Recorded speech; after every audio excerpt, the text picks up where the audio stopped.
Shut him down. It's a double kill for Jim. Oh my God, Jim! Looking pretty good. It's gonna be a triple kill. Jim comes on fire. Jim comes on fire.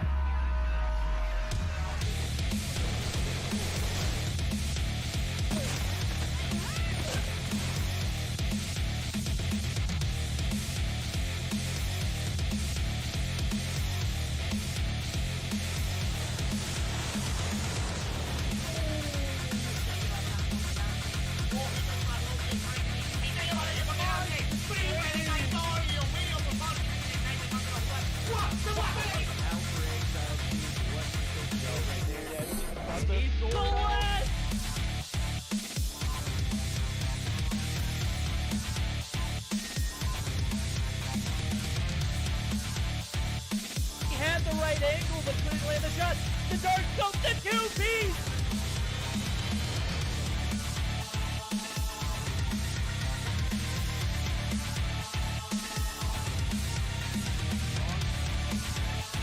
Oh, that's not bad! Cada equipo ahí contesta trató de darle ese respetazo ahí, consigue una pelota y rápido se voltea y se destaque na marotagem, belo ângulo dele!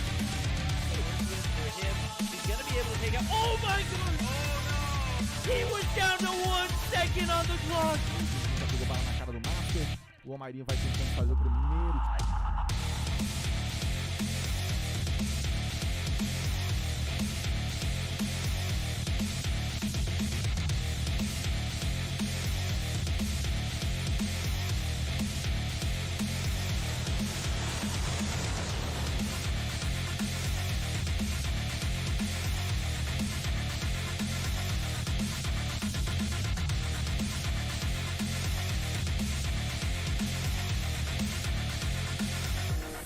Da estátua vai tentar o tiro porrada e bomba! Vem! Clutch muito difícil de vencer, mas...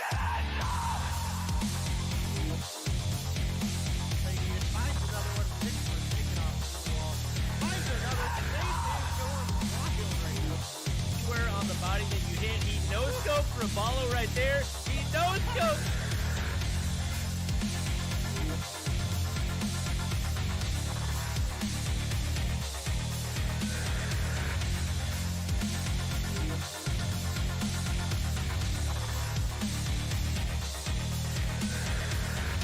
termina eliminando a Jackie, igual queda solamente nuevo por parte de repente, consigue la primera baja de este round, se da cuenta que no puede.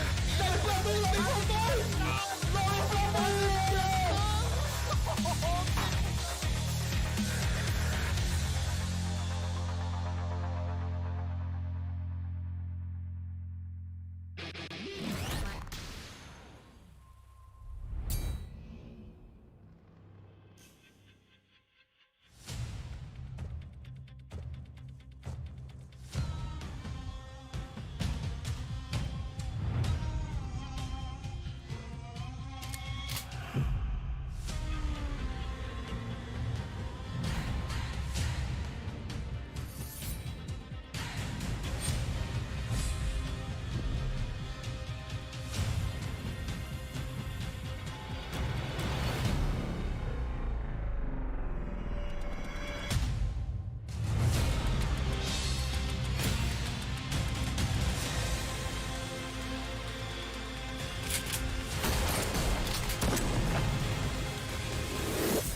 Good evening, everybody. Welcome to another great day. We're going to have some Mobile Mayhem EU. It's your boy Verdict, and as always, we've got my guy FloSkiLL in the building. It is Tuesday, guy. How are you feeling, man? I'm feeling super great. Welcome, everyone. How are you doing, Verdict, tonight for the Mobile Mayhem stream? Bro, I've been waiting for this all weekend. We've had a very eventful one. Definitely going to be one for the ages, as we are going to have 4 full games today. We're not going to be discounted with 3. We are going to be able to get all 4 of these guys on channel today, which is super exciting. How was your weekend, bro?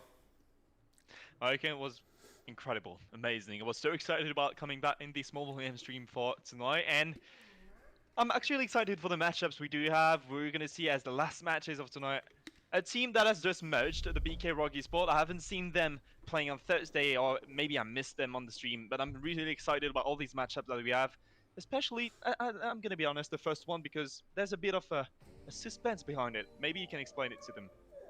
First one is going to be Originals versus Ultima, right? That's going to actually, so everybody can see, we are going to start that series out 1-0 in favor of Originals due to a situation that happened Thursday with Ultima. So Originals is going to be up 1-0 in that series as we start up on Search and Destroy. Second match of the day is going to be Zygnus EU versus Hypnotize, a newer team that's going to be added to the EU scene. Aphelion versus the Unicorns of Love. That's going to be a great matchup. I love watching these. That new lo-fi Aphelion roster is an absolute underdog in this tourney, and I feel like these guys have every bit of an opportunity to take a stand here. And the final match of the day is going to be BK ROG eSports taking on Elevate. So that's going to be a great matchup. So that new champs roster that they just announced that you were mentioning earlier, they're going to be able to sport their stuff. Will it be enough to take on Elevate, though? What a series, dude. What a series that'll be. That'll be basically for in your roster. You can't fight a better team, and you can't have any better occasions than fighting Elevate. You want to see if you're one of the best team in EU, face Elevate, try to bring them and put them straight into the dust. And let's see, if they get the win, I'm actually going to be impressed. And that merge that happened between BK ROG White and BK ROG Black, let's see if that's going to be successful. But yeah, I'm excited about these. That's going to be the last matchup. We're keeping it fresh to end this stream in the best way possible. But now, yes, it seems like we're going to be starting off in Search and Destroy and on standoff whatsoever. That is right. We are going to see Search and Destroy on standoff, followed by a Summit Domination if it goes to a third game. We say third game, second game in reality. Original opting to ban the Search and Destroy Tunisia map, as well as the QQ9. Ultima opted to ban Search and Destroy on Meltdown and the Fennec as well. So I'm expecting to see a ton of Bison action here. I don't know if you've seen that gun in action recently. That gun is super OP. Isn't that gun banned from AM? Or is that not a thing yet? I would love this, think it would be, because the gun is just super overpowered right now. It is. I see multiple 50 bombs in tournaments that I casted over the weekend. Now, with that being said, I don't know if they have any rules on it as of yet, but I'm expecting it to be in play. I'm not sure if they've put anything on there. I'm reading B is letting me know in chat it is not banned, so we will see some Bison action in the mix today. Without further ado, we are going to go ahead and get geared up for game number 2. Game number 1. Either or. Ultima down by 1. That's quite all right. We're going to go ahead and jump straight into that first match. First match, Search and Destroy, dude, on standoff. What a way. I'm actually excited because starting a stream without a hot point it feels a bit weird, I'm going to be honest, but it feels exciting at the same time. And as you mentioned just before, the PP19 Bison, I'm going to be taking a look for the first time ever at how this game and this gun works in game. It seems like it's super overpowered and it destroys the QQ9 meta, according to some people. I want to see that from my eyes. I only believe and I only trust what I see. So let's see if that's going to be the case for tonight. We're just missing one player, then the game is going to be starting. Seems like Originals starting on the defender side, and Ultima is going to be starting on the T side. And if we want this series number 1 to bring us, we'll need Ultima to win actually the Search and Destroy, so we get into the domination verdict. You are absolutely right. We are going to need to see Ultima take this Search and Destroy before we can move to a domination on Summit. What a great way to start the day. A domination on Summit as a potential option for a Game 3. I'm not a huge fan of the map, so I definitely wouldn't want to see this go to a Game 3 if I was the side of Originals. But hey, you know what? To each their own, right? Yeah, it's their role. They'll be handling it in the best way possible. But now, yeah, they're basically rushing and being a bit defensive. No, let's be honest, they're playing super passively. I'm actually surprised because most of the time we do see Ultima just trying to rush towards the enemy and destroy them as soon as possible. But it seems like this time they're going to be holding these angles and these lines. Nepals, the Locust Beast, going to be holding these lines, running towards Kitchen, trying to get a pick maybe towards there, but he won't be finding anyone. They're all playing super passively and defensively on the other side too. They're not even peeking at a bomb site, playing towards City. And surprisingly, we do see 4 players in the back alley area. That's actually awkward. And yeah, it looks that the attack he's heading and committing into the A bomb site as we speak. Yeah, they're going to practically give A to the side of Originals here, or not Originals, Ultima, sorry. As we do see Clashy push, plant for boxes. Bomb is down, 45 seconds on the clock now. It's a 5v4 as we do see Vincent actually go down. V Clashy is going to take some shots. He's going to get a kill on a Maze. Legend is going to take down Naples. Naples, that superior sniper work. But with Kovac still in the building for the guys over at Originals, it's a 3-2 situation. Clashy going to be spotted on the bomb head glitch. He's not going to get any shots off to prevent this bomb from being defused. He's going to be in the cubby area. He's got some shots taken, and he is going to be taken out as we do see Sam actually penetrate that cubby area, given that first round to the Originals. Yeah, so now 1-0 for Originals, as you mentioned. That was sort of a messy push, if I'm going to be honest there. They managed to take that bomb down, but the fact they need to recover from the attack they just did and trying to find some cover back inside, let's say, Steady or even boxes, if they planted one for Baxi.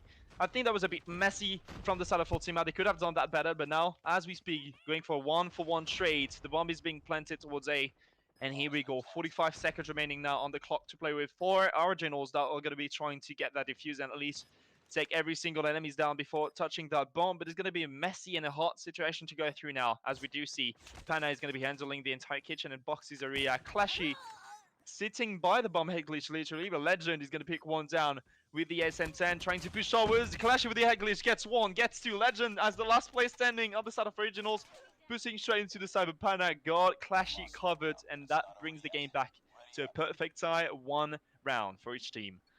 Yeah, that was a very similar, well, I wouldn't say similar. The aggressive push towards A off the rip, I don't know if that allowed for them to get better positioning, or maybe they had a better game plan. It seemed like the first round they didn't have a game plan. They just kind of played it conservatively, played it passively, and you can't really match that style if your opponent is playing super passive. Now, what I do recognize here is another passive conservative push onto this granny side of things, but I think that they recognize that the guys over at Originals are they're anticipating another aggressive A push, and I think this is a better counter for the guys over at Ultima. So Ultima playing it smartly here, as that aggressive A push last round paid off. First round they kind of took a little bit of their time, and when you give these guys a little bit of time, they know how to process it. We are going to see Naples pick up his first kill here, as Compa Peak's going to be taken out on that little refrigerator head glitch area. Now the rotations over to the A bomb site are going to ensue. 3 players going through warehouse, and we are going to see, or market rather. Oh, Naples back on his grind. Didn't have a single kill the first 2 rounds. Sam's gonna be spotted. Sam's gonna be taken out by Clashy, and Sam takes down Vincent prior to that. Now it is a 2v4, 45 seconds on the clock.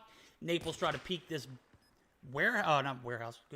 barrel side of a bomb site, as he has made it over to the tractor area. Kovacs left it a 1v3. Oh, he gets 1v2.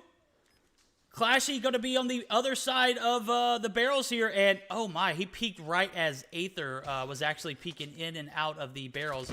Aether gets annihilated, and now Clashy, he has to play time. He has to play this smoothly. He can't be over aggressive.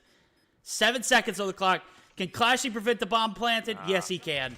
Or bomb defusal, he can. Clashy, well played. GG's, my guy. That was a very patient hold, a very patient defense, and it paid off.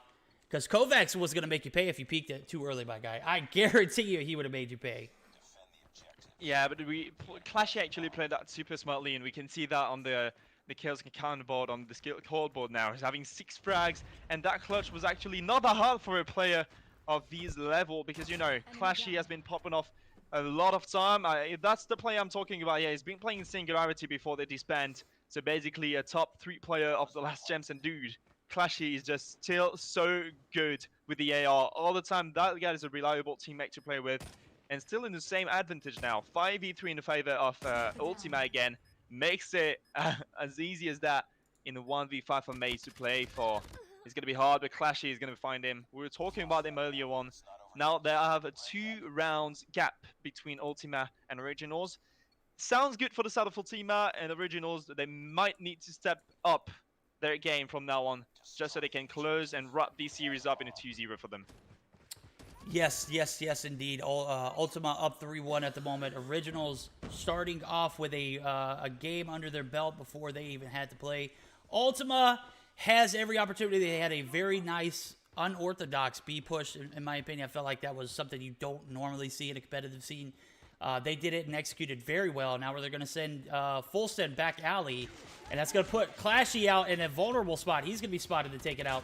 Vincent gets the refrag. It's a 3v3. Naples, Aether, and Vincent still alive. Cup of Peak, Legend, and Sam alive for the sides of Originals as they are trying to get the defense down and packed. We're going to see a backwards push. It looks like they're going to prevent the flank from coming through, as Vincent and Aether are going to push this back alley area before they get this bomb plant down. Naples, 5 kills on the board, 3 kills for Aether, Vincent with 2, 0 for Copper Peaks, 4 for Legend, and 3 for Sam. So we are going to see this bomb be pushed towards this deli area. Aether's going to clear out courtyard, and the B bomb plant is going to go down. Sam is going to spot Aether and Naples, leaving Vincent in a 1v3. Copper Peaks down. Vincent picks up his 3rd. He's going to get pushed by 2. That is going to be the round, as we are going to be flipping sides. Score 3-2 at the moment in favor of the guys over at Ultima. Yeah, we were mentioning before the EDP P19, but it seems like it's not even a reliable gun. We don't see anyone using it. Maybe it's a good gun when it comes to respawn, but it seems like in Search and Destroy, that's not the weapon of choice for both of these teams so far. Switching sides now is the Originals' turn to go for the attacks on that map. Kovacs, I thought for a second he was using an NA45. Dude, I was so scared about it. No, that was a mistake from the spectator glitch. Papik is going to pick his first frag of that game, and being the entry frag of that round, being that and bringing that into 5v4 now. Panda is already super far into the enemy's location. Let's see, he's just in the corner of Gordon now, waiting for players to push from granny. He has the sound info about 2 picking from top. Maze reducing it to 5v3. This is a stressful position, but by the way it looks so far, it might sound like they're bringing the game back to a tie. 3 rounds for each team if they keep going that way. Yeah, it's looking like that. I'm starting to question the guys over at Ultima here. You're starting off the attack very well. Your defense, super aggressive. This was a push that we found Vincent being taken off real early, as he made himself... he made his presence known real quick. He pushed towards the statue take side of the map, which is almost all the way to the spawn of your opponent. And, you know, I mean, I guess that could pay off if you're super aggressive and you're able to find yourself some good positioning. Panda and Clashy find themselves one shot, but were able to take down my guy Compa. Compa is going to pick up the frag, or Compa is going to be taken down. It's going to be 3v1 as Clashy is going to be spotted by Maze. Maze picks up 2 kills there. And that is going to be the round. The guys over at Originals going to tie it up here. All they need is this one game to make this a 2-0 series. Can they clutch it up here? That's going to be the question of the minute. As I'm starting to, you know, Originals, come on, or Ultima, what were you guys thinking, dude? You can't push up that aggressively on the defense. You got to play a little. I mean, you can be aggressive, but you got to be a little conservative with that aggressiveness, right? You can't full send it into the spawn of your opponents. You can't feed into what they're wanting. They're playing very passive. You can't reciprocate that with some super aggressive defense. I've been looking at you, Kovacs, for around 20 seconds now. Just coping on the boost glitch and the boost just by the gas station, trying to get that Panagat down, just jiggling in head in front of you like a bobblehead you put on this, like on your motherboard. Or basically on your cast board. But now it worked well. Finally got a pick. That's the second coming in Vincent, making it again a 5v3. But it seems like they're going to be committing towards A again. There's going to be one player pushing straight for them. Ed, though, is going to pick one, getting shot through the smoke, being super low, gets the second, Kumpa pick with a 1-for-1 trade. Now, that is Clashy left alive in a 1v1. He knows that Maze is around the square area that picked up the bomb, and that's going to be 1v1. Stay to you versus A-bomb. Who's going to win? That's going to be Clashy pushing straight for it, but Maze expecting it, just playing for the sound infos, making it a 4th round, and bringing the league back to regionals now, as we are starting this round number 8 verdict. Man, we were just complimenting Clashy on his patience and his ability to play a little bit of time there. He got exposed, pushing around that fence side of the A-bomb site, and he went for the old fakie, the old bomb fakie, as we do see the guys over at Ultima actually, or Originals actually, push over to the A-bomb side aggressively. This is the first aggressive push from them this attacking side round, as we do see the bomb down, 43 seconds on the clock. Naples going to pick up Kovacs rather. Naples going to have 7. Clashy with 10. Clashy already with double-digit numbers. 30 seconds left.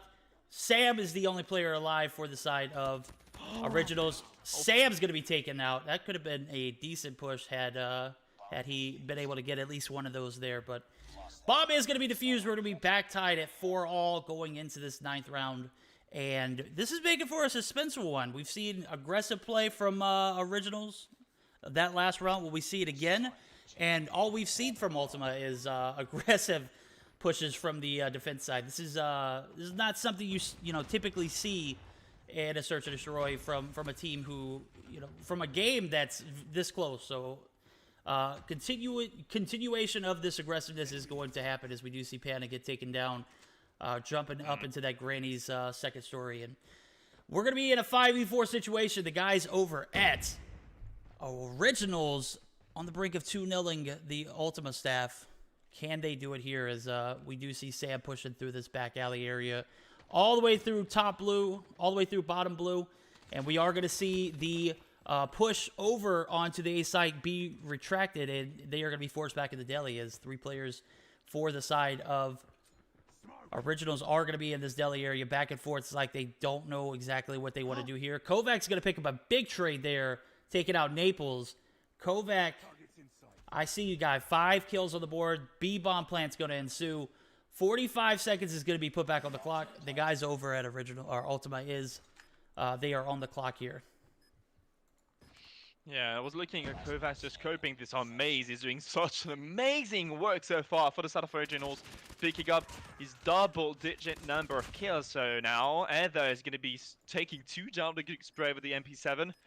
But Maze is waiting for him. They're all playing passively. They know the bomb is planting for them on B. So Heather, you need to push with only 17 seconds remaining. Kompapik has the glitch, he's holding it, and there's no way Heather's going to be winning this. If he pushes out now, he's going to get sprayed down by the egg glitch on Kompapik, and the trade, the crossfire coming from Maze on the side, is going to finish him straight away. 5 rounds, only 1 round away from closing it out in a 2-0. How will Ultima try to answer back to them? Maybe the aggressive push didn't work well. They need to be playing a bit more passively when it comes to a CT side, but according to me, they still have some hope in this. We do see them now going for another strategy. Still the 3 men to the back alley, 2 around the area. But now they're heading towards a B, by the way, Luke's all sticking into back running for the South of Originals. That's going to be an important round for Ultima. It's either clutch or die now. Yeah. We're starting to finally see a conservative push, or a conservative hold, rather, on the defensive side of Ultima. But where has this been at for the past 4 rounds, bro? This is something we should have seen well long ago. They're making this last-minute adjustment, and I'm starting to think it might be a day late, dollar short. But with Kompapik going down and Vincent going down, it's still a 4v4, even playing field. The guys over at Ultima are gonna have to, they're gonna have to, you know, hold back that aggression and play for a little bit of time. You know, force the hands of their opponent instead of trying to take things in their own hands. We are going to see the push back onto the Granny side of things. I don't think Originals want to make that A push, but they are going to have to go ahead and push it, as we do see the smoke come down. Clashy's going to be spotted on the B-bomb site. Clashy's going to get the better of that trade. He picks up his 13, but he's going to be immediately taken out by Kovacs. Bomb is going to be picked up by Kovacs. Now Aether's going to take out one. Oh, Kovacs misses his first shot, misses his second shot, and it is going to be a 2v1 as Sam going to be in Cubby. He's going to be spotted. We are going to round 11. This is intense. Will we see a game 3? It's all in the hands of Ultima now. Oh my lord, this is moving into round 11, dude. I can't believe it. I've seen these crossfire happening from so far away. Just these two guys sitting on the A-bomb side, Ether sitting to Kobe, waiting for the enemies to push, just like a greedy guy. And that worked well now. 5v5. Back to the CT side, which seems to be one of the weakest side for the South of Originals, and the strongest for Ultima when it came to the T side. Actually, both teams were super comfortable when it came to that T side. Both won 3 rounds out of this T side and got 2 only by the CT. So let's see how it's going to go now. Seems like they're all heading towards Kitchen again, trying to push towards the A side, but the bomb is still behind this blue van. If they throw a nade and make it explode, that's going to be incredible. If the bomb drops at that stage of the round, just the entire rotation that the enemies will need to do is going to be massively making them some time, and losing some time, my bad, I'm missing my words, but here we go. The nades are being thrown on A. Is that going to connect towards the bomb site? Clashy gets tagged 2 below HP. The bomb is now going down in 45 seconds. If we do see Ultima clutching this up, we'll be going into a domination game, but will Compa Peak find Ether in the corner? I don't think he will, and that it will be his best and worst mistake, and that is the end. Yeah, we're going to have 26 seconds on the clock for the guys over at Originals to make this happen. And with Kovacs being the only player alive in a 1v4 situation, I'm not going to call it early here, but let's be realistic. It's just not going to happen. As I say that, we do see Kovacs go down. That's going to be the game. We're going to a game 3 in this series, as we do see the Search and Destroy go in favor of Ultima. Regardless of the situation, at least 5 points will be awarded to each team, or to either the losing team. So they, Originals, if they somehow able to manage to pull this domination off, we will see. Well, it looks like maybe I won't be able to see this scorecard here, but that's unfortunate. We'll wait but regardless of how this game ends, we will see at least 5 points for either team, as with the new rulings and whatnot for scoring. Teams who win 1 game, which doesn't matter how you do it, Originals takes 1 in the first due to a DQ from the guys over at Ultima. So regardless of that situation, we will see 5 points be awarded to either team. So it looked like my game glitched out. I'm not sure what the scorecard looked like. I know my guy Clashy had at least 13 kills. Am I right? Yeah, I had a great amount of kills. Let me try to find these statistics. I'm pretty sure I can find them soon. Let's see. Oh, come on, guys. Don't be like them. Don't hide your stats. We want to look at your recent games. And of course, Clashy is not going to hide his... But we can't find these things in it. Alright, we want to have the statistics for that game, but definitely... On both sides, we know who the MVPs are. On the side of Originals, that was definitely Maze. And on the other side, Clashy was the one just carrying the entire team. So, overall, 2 great players bringing us some great content in this game number 2. But it seems like this content from Maze wasn't enough, because that will be a game 3 taking place. Domination on Summit between both of these rosters. We didn't see a lot of SMGs except for these MP7 that we've seen in both teams, either rocking with it, and Maze are just popping off with it as well. So I'm pretty sure we're going to see the MP7 as well going on the map search as Summit. I'm not going to talk too soon, because I actually thought, looking at the way the game went, that Originals were about to win it, but it seems like Ultima got some secret stuff in the bag that they're revealing step by step when they go further into competition. So maybe under pressure they're working even harder and better. So now the pressure is real. 1 round and 1 game for each team. That's going to be the last one and decisive one. May the best team wins. That's all I have to say. May the best team win, indeed. And I'm going to go ahead and say it. Ultima played their defensive too aggressively. Ultimately took us to that round 11, right? I felt like Ultima, even though they were on the brink of elimination 2 rounds in a row, I felt like they still had the... How do I say it? They had the ability to win that game and close it out earlier. They just did not play defensive as well as they should have, which resulted us going into a round 11. Now, Originals took advantage of it, so I saw their capability of winning that game too as well. But it was just, it's the way that Ultima transitioned their gameplay into that conservative gameplay. It let me know that they could have taken that game earlier had they have, played conservatively in the defense, and the game was in their hands the entire time. So Originals was not able to clutch that one up and take that series in 2. We will see a game 3 here, domination on Summit. And for those of you keeping a score at home, the series is tied 1-1 as Originals took the first game via DQ, and Ultima takes the second game of Search or Destroy 6-5. So if you're just now joining us, the series is tied 1-1. This is going to be game number 3, technically game number 2 for us, as we will see it on Domination Summit. And I know the guys and mods are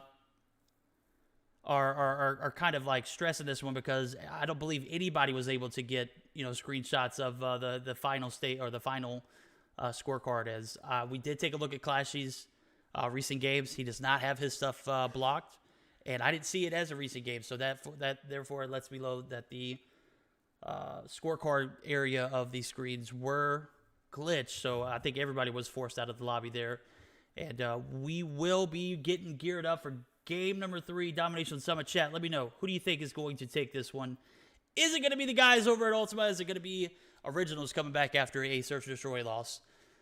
Keep score home, 1-1. This is the game deciding, or the series deciding match here. Is Domination Summit is, I don't know, man. I'm kind of old school, bro. I hate Domination Summit.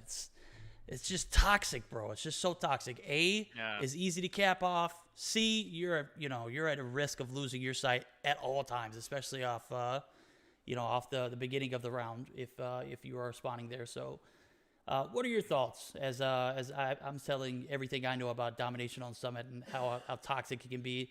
What do you think about when you go into a game of Domination on Summit, man? If I had to pick like one side and one home flag that I need to handle and hold for the entire duration of the game, I'll go for it, definitely, because it's indoors, so you're being covered and you have only 2 entries. Some people used to be picking from the side of snow area, towards the A bomb in Search and Destroy, but not a lot actually, because you don't have a lot of view. If people are prone on the site, you actually don't see them, and if that trophy is down, utilities won't be useful at all. So I'll go for a night, definitely. The B cap is just a mess, no matter which side you spawn in. And that's a bit contradictory what I'm going to say, but A flag is better to capture, but C spawn is better to hold B. Correct. I'm 100% with you on that one. So C flag is a mess, basically a mess. You're outdoors, even if Zeus, the Greek god, wants to come and just throw a storm at you, he can, because you don't have any cover. Trophies are not working on C. There's a legend saying trophies are not working on Charlie flag in Summit, okay? Just so you know, Predator Missile still can hit you, even if they tag you just hit the ground, maybe 10 meters away from you.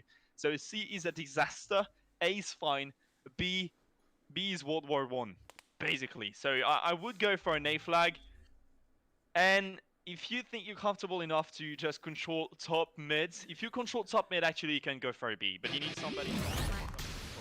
Otherwise, that's going to be a hard mission to go through. Yeah, you're going to have to send at least 2 or 3 going top mid for the C side of things. And it really just, it can be difficult because you're going to be forced to watch B. If they full send B and just send 1 to A, like I see what is going on here. We're going to see actually 4 go top mid, top control. It's going to be a 4v4 ensuing here as Kovac's going to push up. We're going to see him pick up 1 kill and an assist.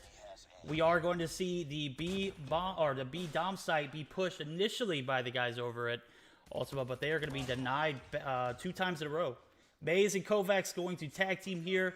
The nades are going to come through, and we're going to see a B push and cap at the expense of potentially losing A, but with the opponents not capturing C, there we go. It's devastation off the rip for that C home flag.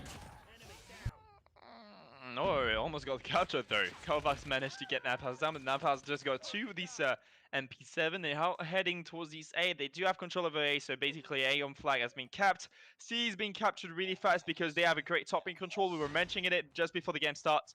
And now, look at that. They have the C spawn. They're only throwing utilities, so there's been no needs to challenge these guys. Why do we have to be ballsy when the grenades can do all the work for you?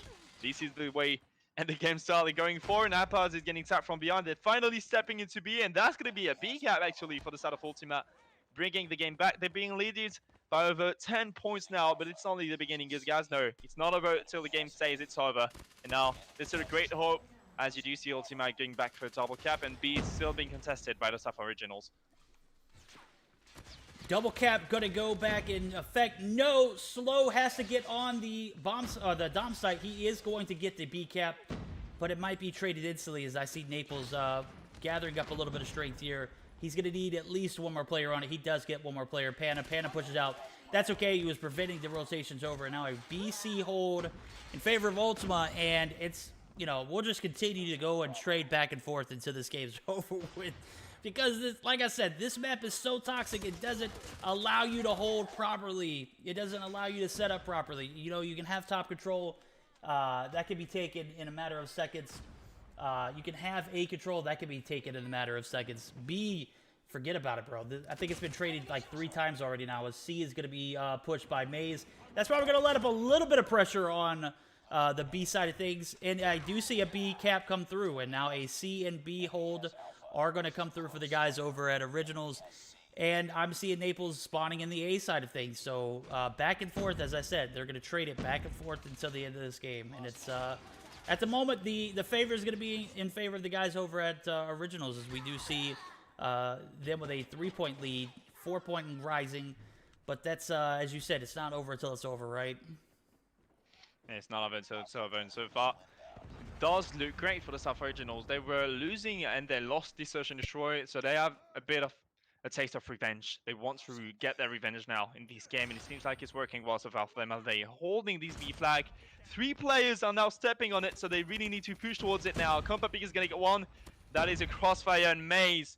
What a teamwork that was. They're reducing the entire B flag. Slow is going to be even touching A to bait them out, so they just say, hey, look at me, the tiny little player from Originals are touching your entire flag, and that works well. They're denying this, so now they can focus on other flags, and that is giving some more points to the South Originals. So Ultima, you guys managed to get that Search and Destroy, make it happen, and get the Summonation as well, at least the first round.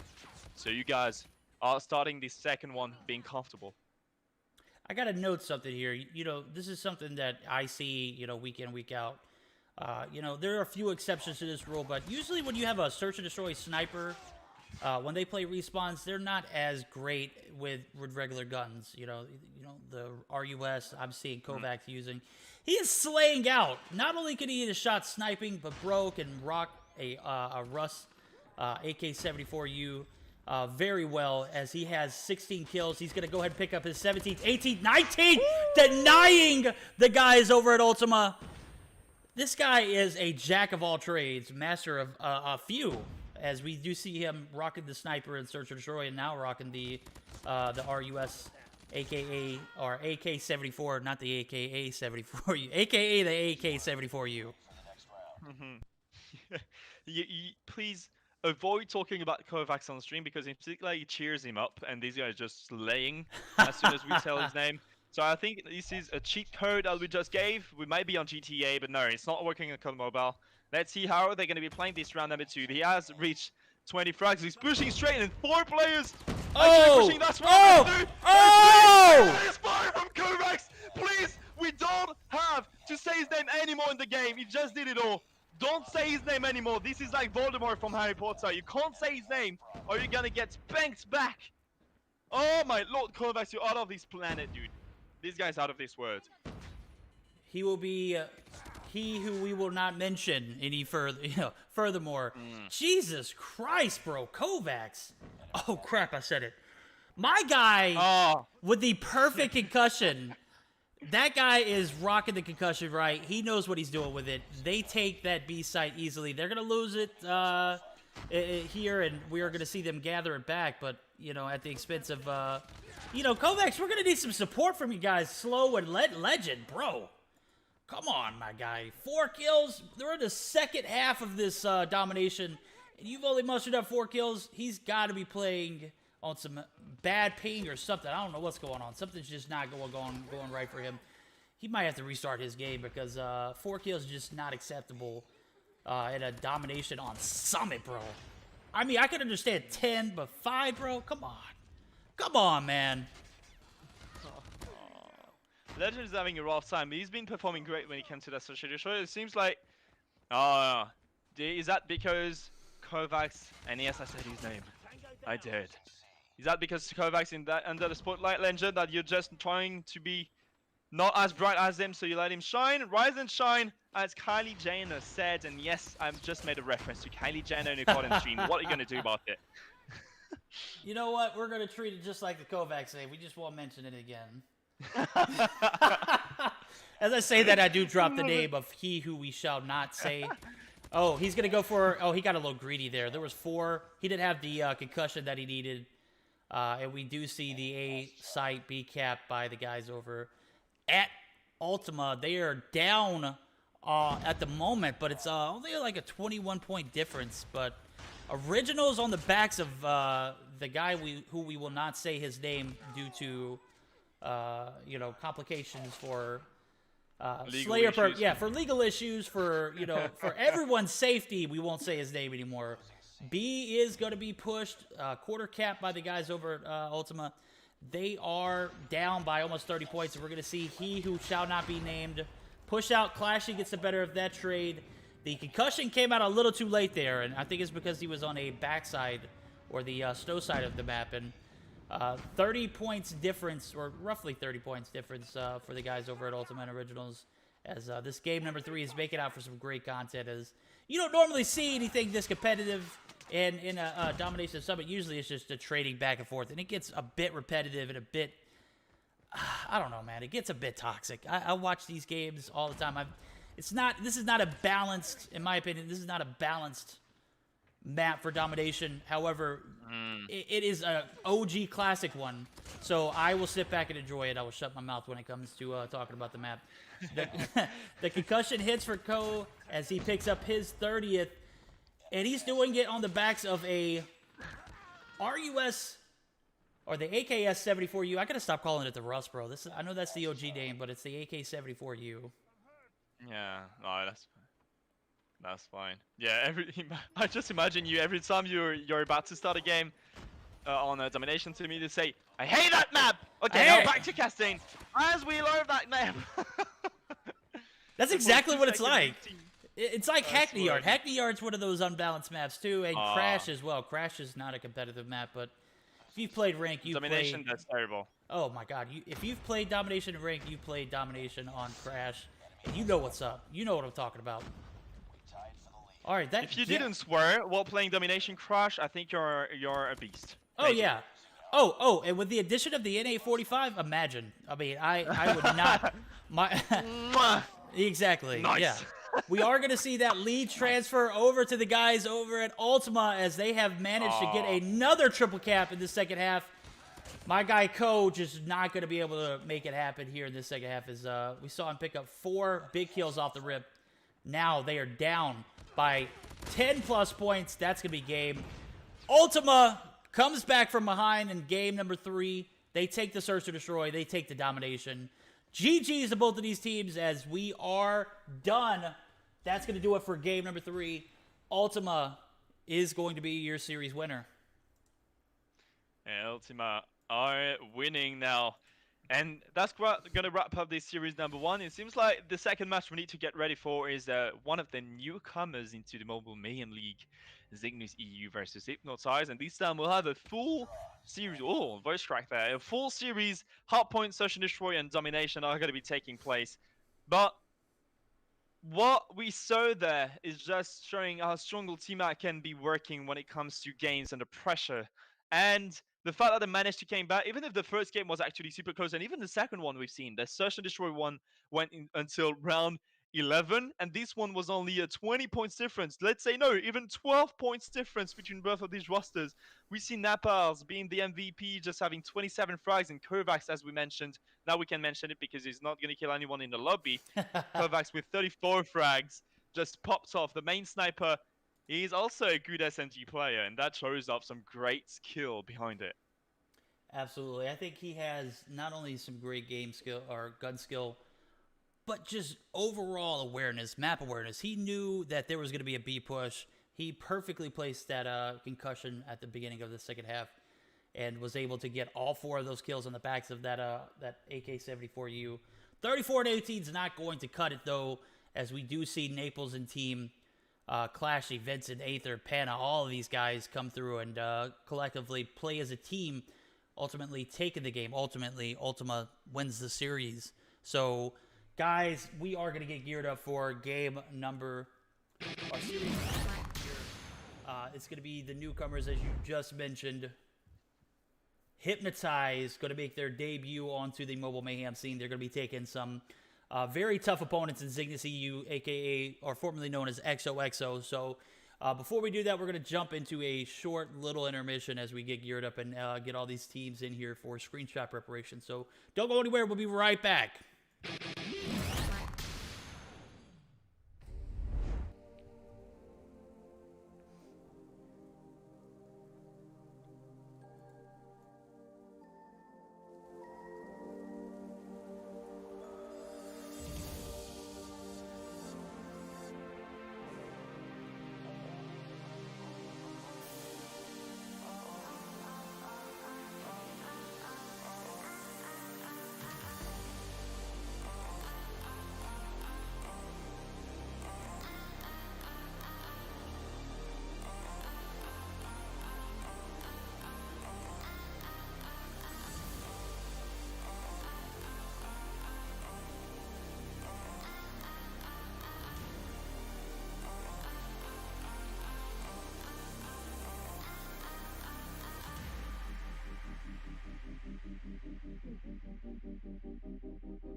Cold at the touch, dead in the eyes. No signs of life no more. I put your love under the knife. Leave me to die here all alone. No signs of life no more. No, a crying dove may never fly.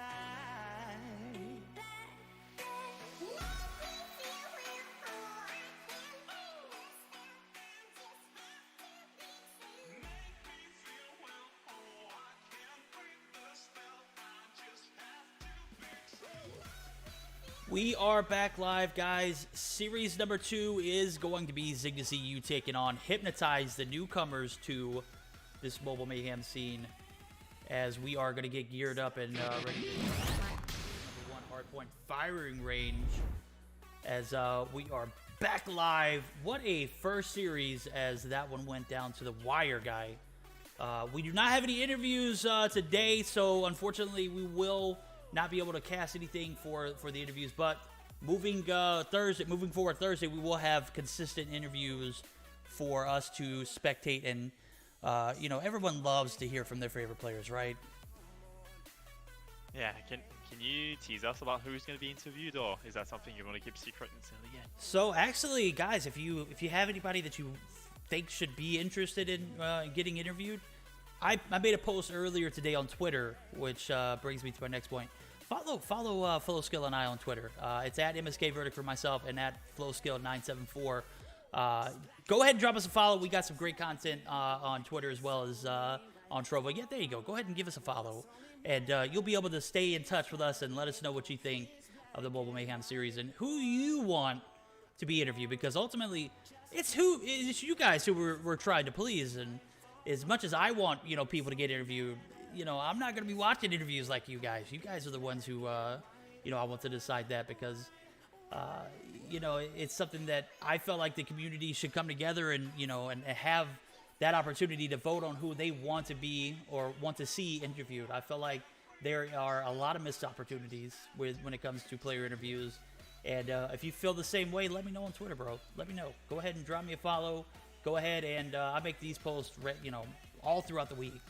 So be sure to let us know who you want to see be interviewed. I'm excited to see who...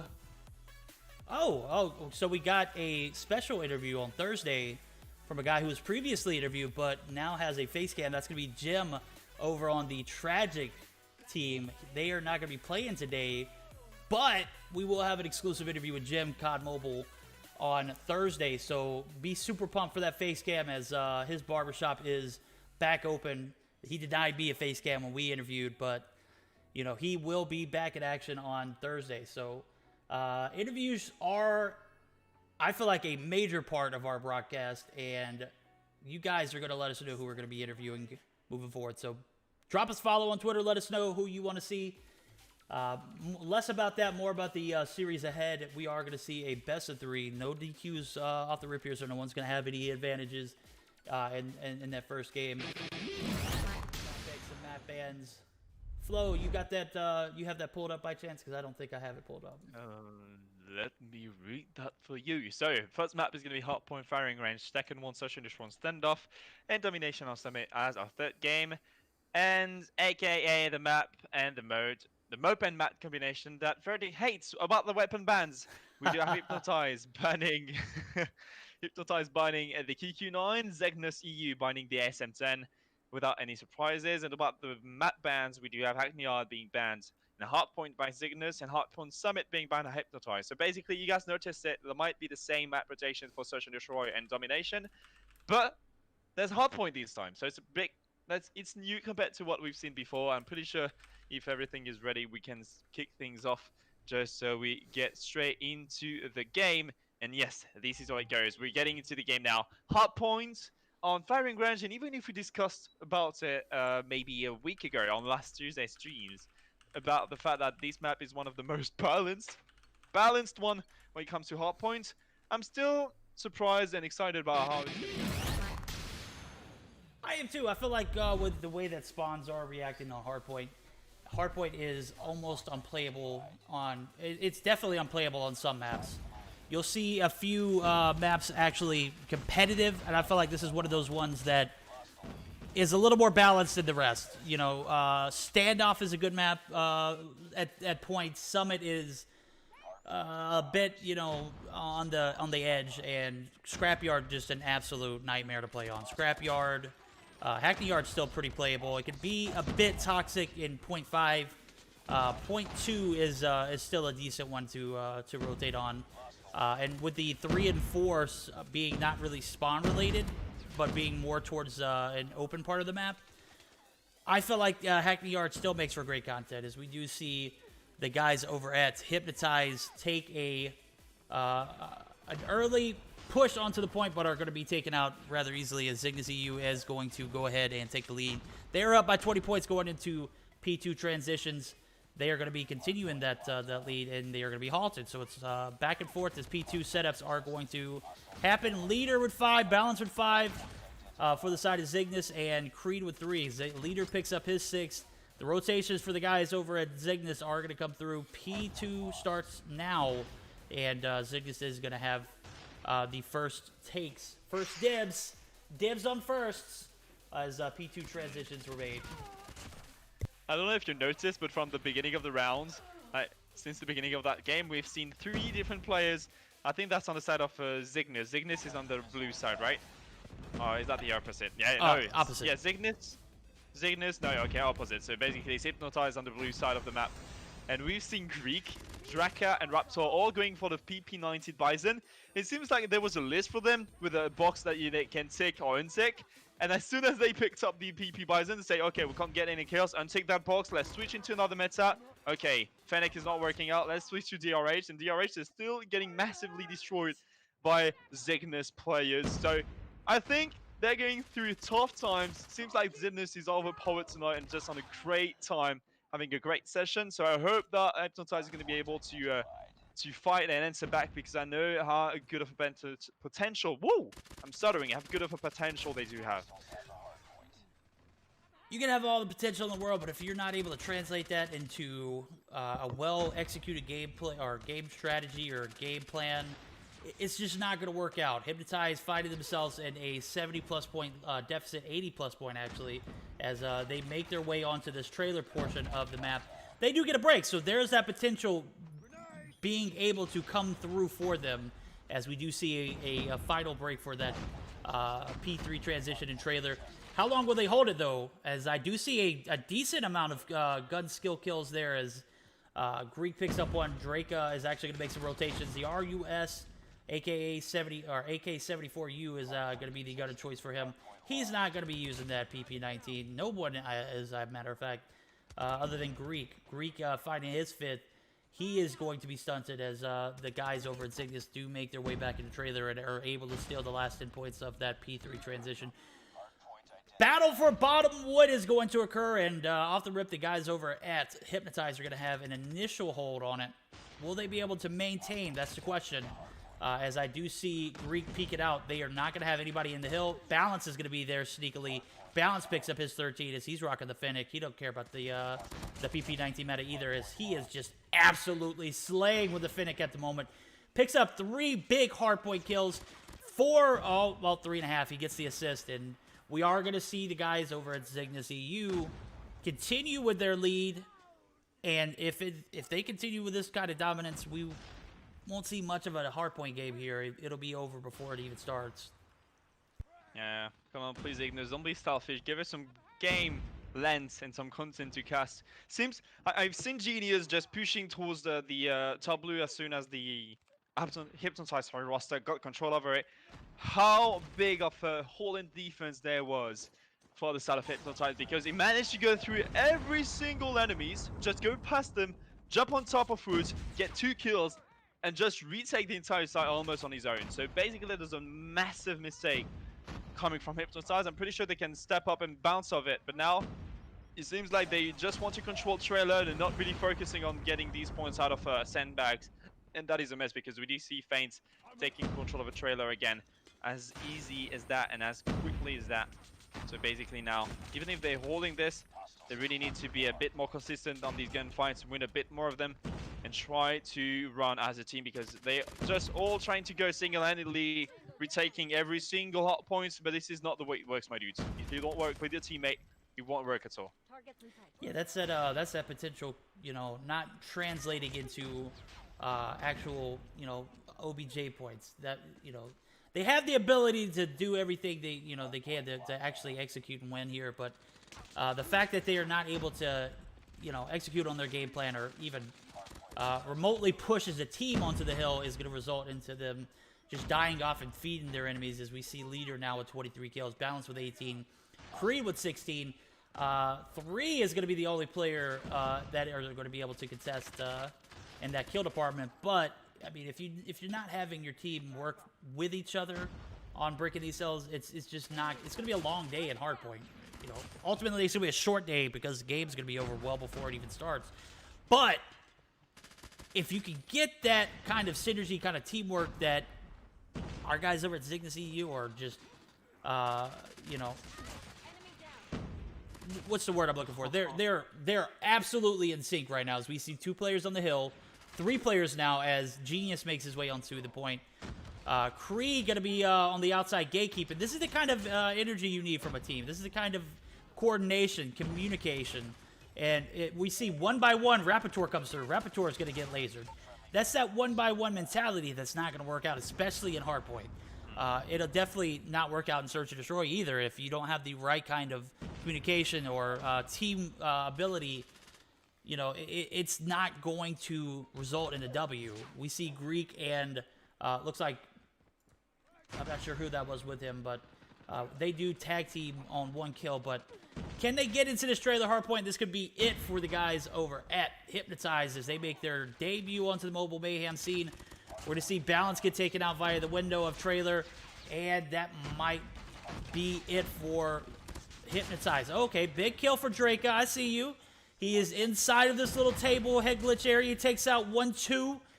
This could be a potential area for a comeback, but he's going to need more help in this point, as I only see 1 player in. And with the way that spawns work in Hardpoint and the way that these guys from Zygnus are pushing in, you're going to need multiple in the area. We're going to need to see at least 4 in this trailer in order for you guys to retake and hold. Yeah, not trying to be rude or anything, but from a teamwork point of view, the work that the Hypnotize roster is putting together is not, and looks at least messy. It looks messy so far in that game. We can see that by the massive lead that Zygnus just got over them, of 169 points win just took place on this hardpoint firing range. The thing I'm trying to say is that maybe, yes, they know how to slay, they know how to flank, they know how to take the spawns, they know how to control positions, but if you only do that, like 1 player does that, 1 player does this, all on your side, you don't work as a team, and we don't feel the chemistry or the synergy that you have between you all teammates. That's not going to work out when you compete against a team as Zygnus that looks really balanced, really organized. They got trust on the others, they know they can count on each other, and this is how it works. If you're not scared about somebody not able to trade you, to revenge you, or to do the work for you when you're not able to, when you just died, let's say, when you just died, that is something you need to be worried about when you're training. Maybe if you feel that there's a bit of weaknesses coming on one side, maybe you just, because of communication, lack of understanding, callouts that are bad, gun skills that is a bit messy, or you don't think your accuracy is at its level tonight. There's a lot of different parameters that are being taken into account in these sort of plays. From that game, we can go into a 2-0 for Zygnus, but I'm pretty sure that the revenge feeling that they've got now, and the fact that being angry about the performance they gave us, I'm pretty sure they can step up from now on. They can't go lower. I'm not trying to be rude. They can't go lower because they already lost 1 game, so that's already done. Focus on the future, forget the past, learn and get some lessons, learn from some lessons from what you did in the past, apply them in the future, and the future is the next game, Search and Destroy. If you win it, next step is game number 3. If you win game number 3, that's the 2-1 and a perfect retake and perfect reverse sweep. That's all we can wish to you, but you guys need to make up for it now. Yes, I'm looking at the scorecard still. I'm looking at a well-balanced scorecard, as you mentioned, from XOXO, aka Zygnus EU, as they have taken game number 1, 33-13 for leader, right? He has a minute on the hill, little under 58 seconds. dedicated role, Slayer, right? And it's really hard to play Slayer in a role of hardpoint nowadays due to spawns. And this is a newer map in the competitive scene as far as the hardpoint rotation goes. So I'll forgive the guys over at Hypnotize this first game, as it's been a newer a map in the mix of hardpoint. So, but I'm still seeing like this same kind or similar kind of role that we would see from previous seasons of hardpoint, right? 2 minutes and 21 seconds on the hill for balance. 1 minute and 52 for Genius. Those guys put in work on the OBJ. They were in the hill. They were making sure that they got those points, and they slayed out. They didn't go negative. Doesn't matter if you go positive or negative when you're an OBJ player, in my opinion, as long as you get the job done. And we're going to see a minute plus for 2 other players, which is going to be Creed and Feint. So on the side of Hypnotize, what I see is 1 player with 1 minute on the hill, and then remainder, I'm not sure what happened there. There was a little bit of lack of communication. That's something that, can be worked on throughout time playing with each other. And, that dedicated role, I do see an objective player, which is Draka, but he's going to need some support. He's going to need Greek and Rapitor to get on the hill. He's going to need Fib to get on. I mean, he goes 16 to 28. I need to see at least a minute on the hill. Am I right?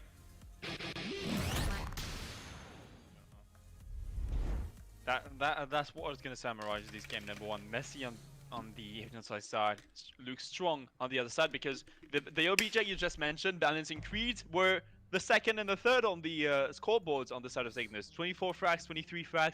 That is a great performance as being an OBJ, so that means you did your work. According to me, I don't know if an OBJ should be on top of the kill scoreboard, just because if you get a lot of kills while only focusing on the OBJ, that means that your teammate died a lot, or maybe left you on the site alone, so didn't give you any sort of massive support if you get a lot of kills. That always depends on the situation. I know I'm not doing a generality out of it, so I'm not trying to be general or anything, but maybe when you're an OBJ and you're having a lot of frags, you're doing the work that other players and your teammates are supposed to do.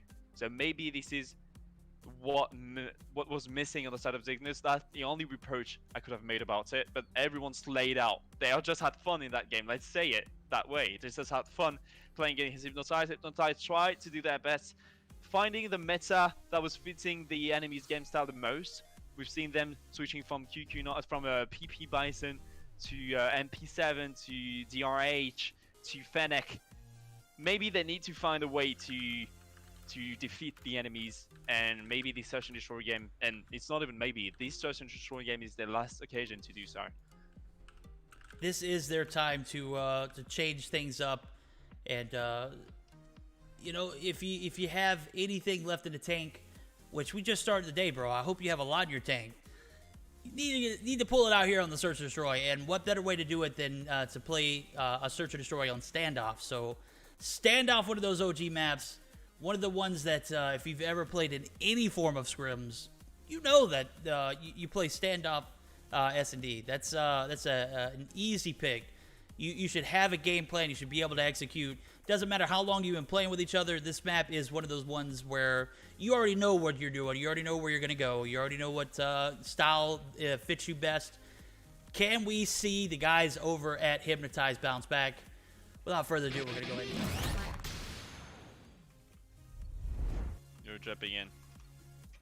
We are jumping into the Search and Destroy, and we will see Hypnotize actually starting on the CT side of that Search and Destroy standoff. Let's see how they're going to make things up from now on, as they are only defending. So if they don't go aggressive, maybe they will want to play aggressively, because nobody is even staying towards the A side. The A side is left totally unattended. We do have Feeble. Raptor is going to be the one sniping on top of Blue, but Feeble is sitting on top of Blue as well. They're all sitting around this Blue area, to be fair, and even around these not petrol station, these kebab or it's hackers area too in back alley. So they're all playing passively. We have 2 enemies players just around the stadium area. They're pushing into A, saying it's unattended, so you guys can push safely into that. But the nades are going to be thrown by both sides, trying to stun the site. They have the infos about it, so they might start to rotate from the side of Hypnotize. Full send to A, as we do see Zygnus EU get the bomb down. 43 seconds on the clock. Yoka takes one shot. Deli does not get a hit marker. Misses that first one. Yoka going to be holding this take and statue side of things. He pushes on the other side of the statue gets 1 in Greek. Yoka with 1 kill on the board, 1 kill for 3, and 1 kill for Genius as 2v4 is going to ensue as Balance takes down Fibble. Yoka taking some shots on barrels. He's going to get some help from Leader, and that's the kind of communication and teamwork that we will continue to see in the Search and Destroy as the scorecard is going to reflect it off the rip. 1-0 in favor of Zygnus EU. A well-executed A push. They got the information they needed. They relayed that to everyone on the team. Everyone was on board with the push. And we see 1 kill apiece for all the players for Zygnus EU. I can't express how much that correlates to each other. That teamwork, the ability to pick up where your teammate lacks at. And, yeah, I mean, they're going to continue their execution on teamwork. We're going to see Hypnotize have to answer back as they are down 1-0 in the series and in the Search and Destroy. They do so by taking Creed out off the rift. So an A push, 3 players on site for the guys over Hypnotize. They're going to tag team up and take down Balance. Genius takes out Rapitor to even things out. And now it's a 2v2, 2v1 as we see Fibble go down. 3 picks up Genius. That's going to be a great answer to that first round. We are all tied up going into the third. So now back to a tie. 3HRE. I don't know how to pronounce your name. I say Harry. Eri? Maybe that's your name. Eri just having 5 frags. He's the one carrying his team so far. 5 frags, 2 for Draka. But how do they only have that? Okay, no. I was about to say stupid stuff. He's finding some great shots. Genius is going to find 1 enemy player. They're going for the trade then. Just keep spamming this. Raptor gets 2 with the nade. That's going to leave Balance as the last player standing now. As Raptor and Greek are going to be around this tank area. He has Raptor on top of Granny. He knows that as soon as he peeks, he's going to give the infos away to Greek. He's trying to run away, dodging and doing some zigzag stuff. Movements are OP. Greek didn't change his mind at all. He's staying in the same position. The bomb has been dropped towards the A bomb site. They are aware of it, so they're just going to be camping that bomb, which is a smart choice for them. Balance is pushing back from the A site. If he goes on the timing, he might pick up the bomb. But I think it's going to be hard. Yeah, he missed the bomb first. He's going to pick it second. He's pushing it to back Granny. And the B plant is going to be taking place now. Safe plan, planted for Kebab. If he plays well around this wall area in the back alley by Tacos, I'm pretty sure it can be great, but I think, no, he's rotating back to Garden. Hello? I don't think Garden is the best spot to be in, even if he has an SMG. I don't know about you, Vectis. What is your opinion on that? I'm thinking Delhi might be a better push. Delhi is going to be where you can spectate that bomb site. Bomb is going to be defused. He's not even going to be able to contest that. Balance had the right idea off the rip. He planned it for the Delhi site, and he just did not hold as well as he should have. Obviously, if he would have been spotted going into Delhi, they would have pushed in 2 by 1, but you would have been forced out. You could have gone the jump up. I don't know. There could have been different ways he could have approached that. Obviously, it didn't pan out as we see a full-on push to A is going to ensue. Nobody there to answer. We are going to see Draka take down Genius, but Draka gets traded immediately. Creed takes down Draka, and we're going to have a 4v4 ensue here as Bomb is in the hands of my guy Leader. He is going to get the plant down. 45 seconds is going to be on the clock for the guys over at Hypnotize. As they're down 1-0 in the series, they need this Search and Destroy to take it to a Game 3.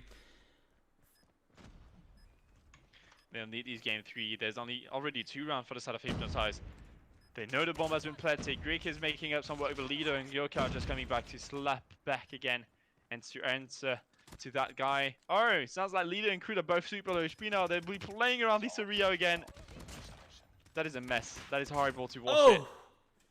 And here we go. Creed is going to get 2 and brings it back to a 2-2.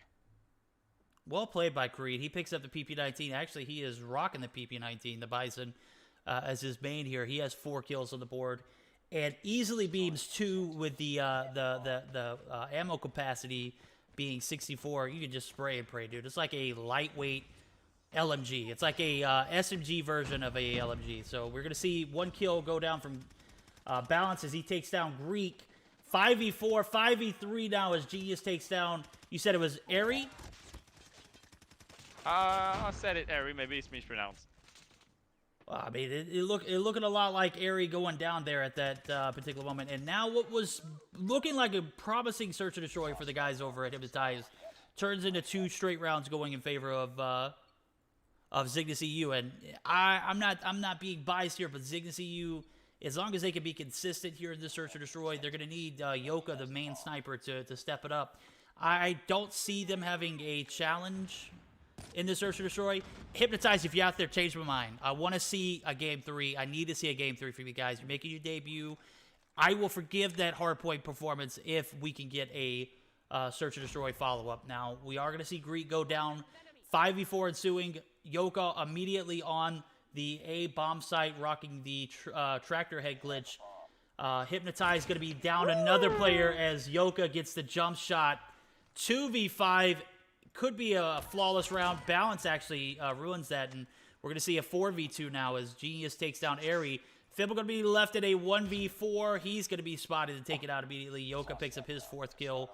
And we are going to see Zygnus EU with a lead of 4-2 going into this 7th round of Search or Destroy. Round number 7, 2 rounds gap. It seems like it sounds great for the side of Zygnus and not as great for the side of Hypnotize. The A push is committing as we speak, but it seems like it's an A stack as well on the other side.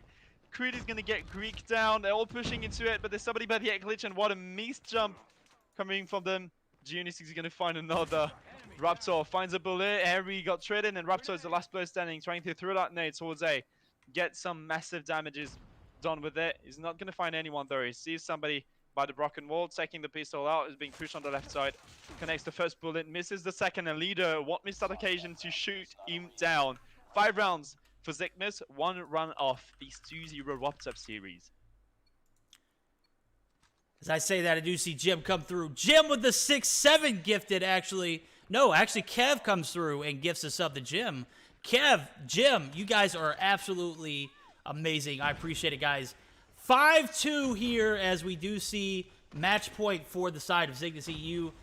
And Hypnotize, just unable to get their feet underneath them here in the Search and Destroy, are going to be on the brink of elimination. Bomb's going to be planted at A. Greek going to take down Balance. Greek is super weak. Greek is going to be spotted, but it's not going to be executed there as we do see Greek actually. Oh, Drake comes through with the RUS. Bomb is planted. A site, 27 seconds. Creed Genius. Genius with 10. Creed with 9. Creed playing aggressive. Creed going to get taken down. 3v1. Genius, the only one alive. He's got the MP7 in hand. He's going to be boot scooting, boogieing over here on the statue side of things. And Draka is going to spot him. That is going to give a 3rd point to the side of Hypnotize. This is your moment to shine, guys. If you have a comeback in you, this is where I want to see it at. And I know I just said boot scooting boogie, but I couldn't imagine saying anything else. That was looked like a lot of back and forth on that statue. Slide peeking and slide canceling. And we are going to see Draka go down early, and Creed picks up his 10th. And a 5v2 is going to ensue.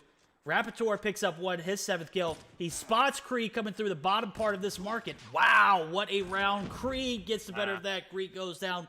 That's your game. 6-3 in favor of Zygnus EU. They take the series in 2. They take it, and they close this game up. That is a 2-0 coming from Zygnus, and looking at the way they played in the hardpoint, there's nothing really surprising coming from them. But yeah, so far, that is a great performance coming from Zygnus. Hypnotize, they didn't try their best, obviously. They didn't try their best. I'm pretty sure they're going to be coming back stronger on the next day for a next Mobile Mayhem stream. But so far, GG's to Zygnus. There's nothing we can really say about the way they play it. They were really strong on this hardpoint, really strong on the Search and Destroy as well. We've seen Yoka and Leader just playing together as a group. Genius speaking some great fight with the MP7. Overall, there was a great teamwork. I really loved it. It was, and you know what, you mentioned it earlier on in the hardpoint game. You see a lot of potential in this Hypnotize roster. I do too. They are like the Sinks roster from last season. I had so much faith in them to come through and perform for us, and I see the same kind of potential in the guys over at Hypnotize. So don't hold your heads down for too long. This is just one day. This is your opening day. You know, it be like that sometimes. You're going against Zygnus EU, who on the backs of Creed, Genius, Leader, Balance, Yoka, those guys are, those guys are vetted. Those guys are, they've turned their game around 100%, and they take that series in 2. But what I want the guys over at Hypnotize to realize is there's still plenty of season left, my guys. Top 6 make it to the quarterfinals, and you have a chance at a semifinals from there. So no divisions this season. You have ample opportunity to make a comeback and make sure that your name is being known around this EU comp scene. We do see the guys over at Zygnus EU take the series in 2 here, but no discouragement to the guys over at the Hypnotize, which is going to lead us to our next matchup of the day, which is going to be a Unicorns of Love. We will be jumping in both teams' VCs for the hardpoint, so be prepared to hear the awesome comms from both teams. But before we even jump into that and talk about that series, we're going to take a short intermission, followed up by some VC joining at the hardpoint matchup. So guys, bear with us as we are going to be right back.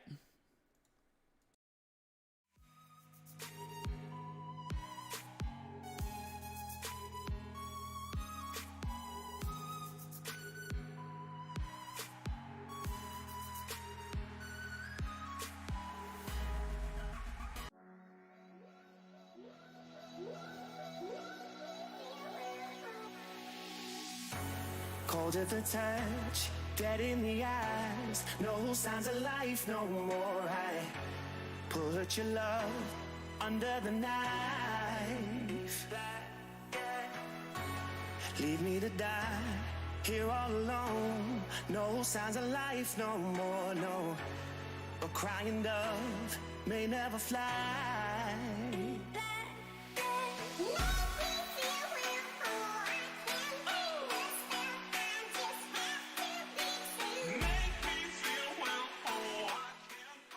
Karma comes through with the 80 Raiders. Karma, I see you. When we mentioned players who we wanted to see be interviewed, you were actually one of the names that I brought up first, bro. So if Mod 6 reach out to you, don't miss that opportunity, my guy.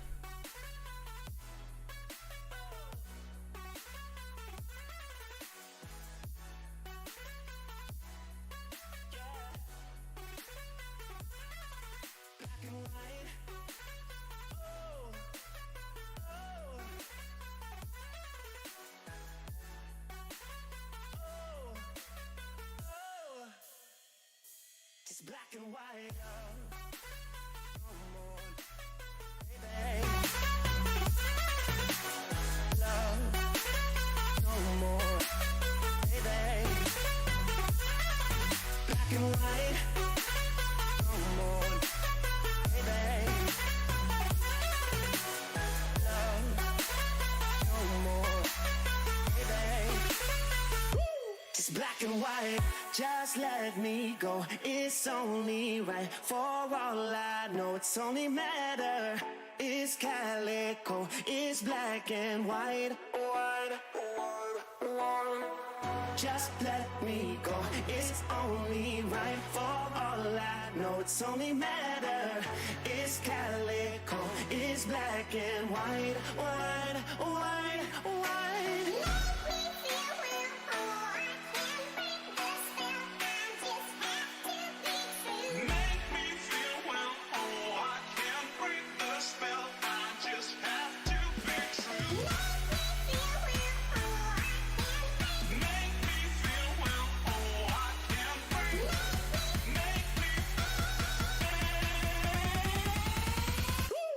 Black and white.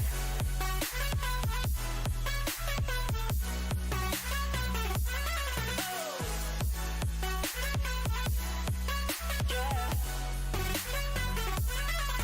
Black and white.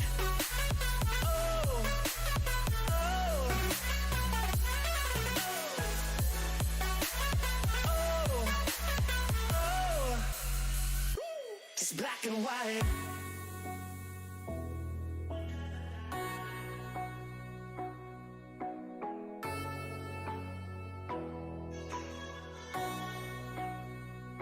It's black and white.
We are back live, guys. Aphelion taking on Unicorns of Love for our third series of the day.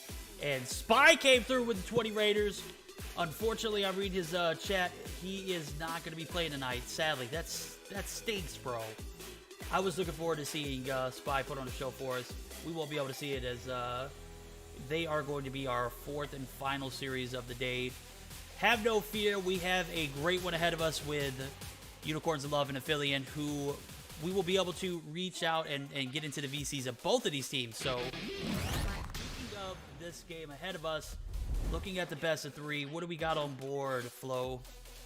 Sorry, number one, we'll have a hot point on standoff. Map number 2, Such Initial Meltdown, and then to close it up if we get until then, Domination on Reds. About the weapon bans, we do have QQ9 being banned from Aphelion, obviously, and SM10 from Unicorns of Love. Nothing really changing from every single other series that we have tonight. For the map bans, Search and Destroy in Tunisia has been banned by Aphelion, thanks God, and Hardpoint firing range by a Unicorns of Love. So we're kicking things off with a hardpoint on standoff, and that's going to be the first time I see Unicorns of Love playing. At least they call him roster. So I'm going to keep an eye on them. I don't know if they're playing great. I don't know anything about it. And I think Nail was the one being interviewed on last Thursday. So, play as it was interviewed. Can you tell me more about UOL? Well, to my knowledge, I believe they were a team that were formerly known as... Man, what was the team that they were before? They were a different team before they were acquired by Unicorns of Love. So, I know that they have a bit of a history. I've seen Neil play, I've seen Sauce play, I've seen Angelo and Bless prior to this season. I saw them last season. So these guys are not, newcomers in per se of Mobile Mayhem. But with the acquisition of, being acquired by Unicorns of Love, they have taken on a huge role as that organization is a big factor in the PUBG mobile scene and a very well-known and established organization. They are going to be taking on a very well-known opponent as well, as Aphelion is no newbie to the Mobile Mayhem scene. They recently acquired this Lo-Fi roster, and I am absolutely loving this acquisition for Aphelion. Lo-Fi has not underdelivered. They have came through as we take a look at, we're not going to take a look at the standings. I do think they have 40 points on board. They haven't lost a series yet. Will Unicorns be able to contest? As I do see Neil on board. Neil is one of those guys who, I mean, in a Search and Destroy is at any point able to pop off. I see you with that questionable look on your face, man. What's going on? Am I dreaming, or is that really Flacco? Can you guys tell me? Is that the real Flacco? Origin, that's the name of the team that they were prior to Unicorns of Love. Origin. Oh, yeah, right. Okay, so I remember them from there. Okay, but the question is that the real Flacco that everyone has been talking about since Season 1? The main sniper that used to be destroying people in ranks and then stopped and took a break. It seems like it disappeared from every single radars. If that is the real one, I was just looking at his stats and it seems like it's the real one. At least the photo... the profile picture fits. But yeah, if that is him, definitely gonna keep an eye on them to see if he's as good as before. As I think he was an iPad player, switching to phone, if I'm not wrong. So I'm gonna take a look at these snipes in this Search and Destroy game, but let's see if that's the real case or not. Definitely got to get a verification. Let us know if you know in chat. Is that the Flacco? The one that is... We're talking about the sniper main that had a 1v1 with... Who was it? It wasn't Little B. Amor. Was that 3 Amor? I think so. Wait. Flacco or Ghoul? It's the real Flacco is what Fontas is saying, and Fontas is a verified informant. Oh, no. It seems... Wait. That is Enzo. People are saying that's Enzo. So I'm reading what Denla saying. He dropped 58 kills on Friday's off-stream game. What the heck are you doing not recording that, Denla? I blame you, bro. There's no way. That would tie That's the. Enzo. That is not Flacco. That is Enzo. Okay. Oh, Flacco Enzo, got you. Okay, that makes sense. It's Enzo on Flacco's account. Okay. Did he buy it? There's no way he bought Flacco's account. We're gonna have to line him up for an interview, right? I want to hear more about that. Figure things out. We need information, and we need it pronto. Without further ado, we're gonna be jumping into game number 1, standoff hardpoint. We've seen more standoff today than we have ever, and I'm loving it. This is an OG map. This is one of those ones that you can play domination, hardpoint, or search and destroy on, and it is still a competitive map in every aspect. Flacco is going to be spotted by Neil. Neil is going to get the initial kill on him. That is going to be the first blood. He picks up 2, rocking the DRH, and you have to excuse me. I wasn't even paying attention when I was listening to gun bans as QQ9 and ASM tenor ban. Okay, so that makes sense. Neil with 2 kills on the board.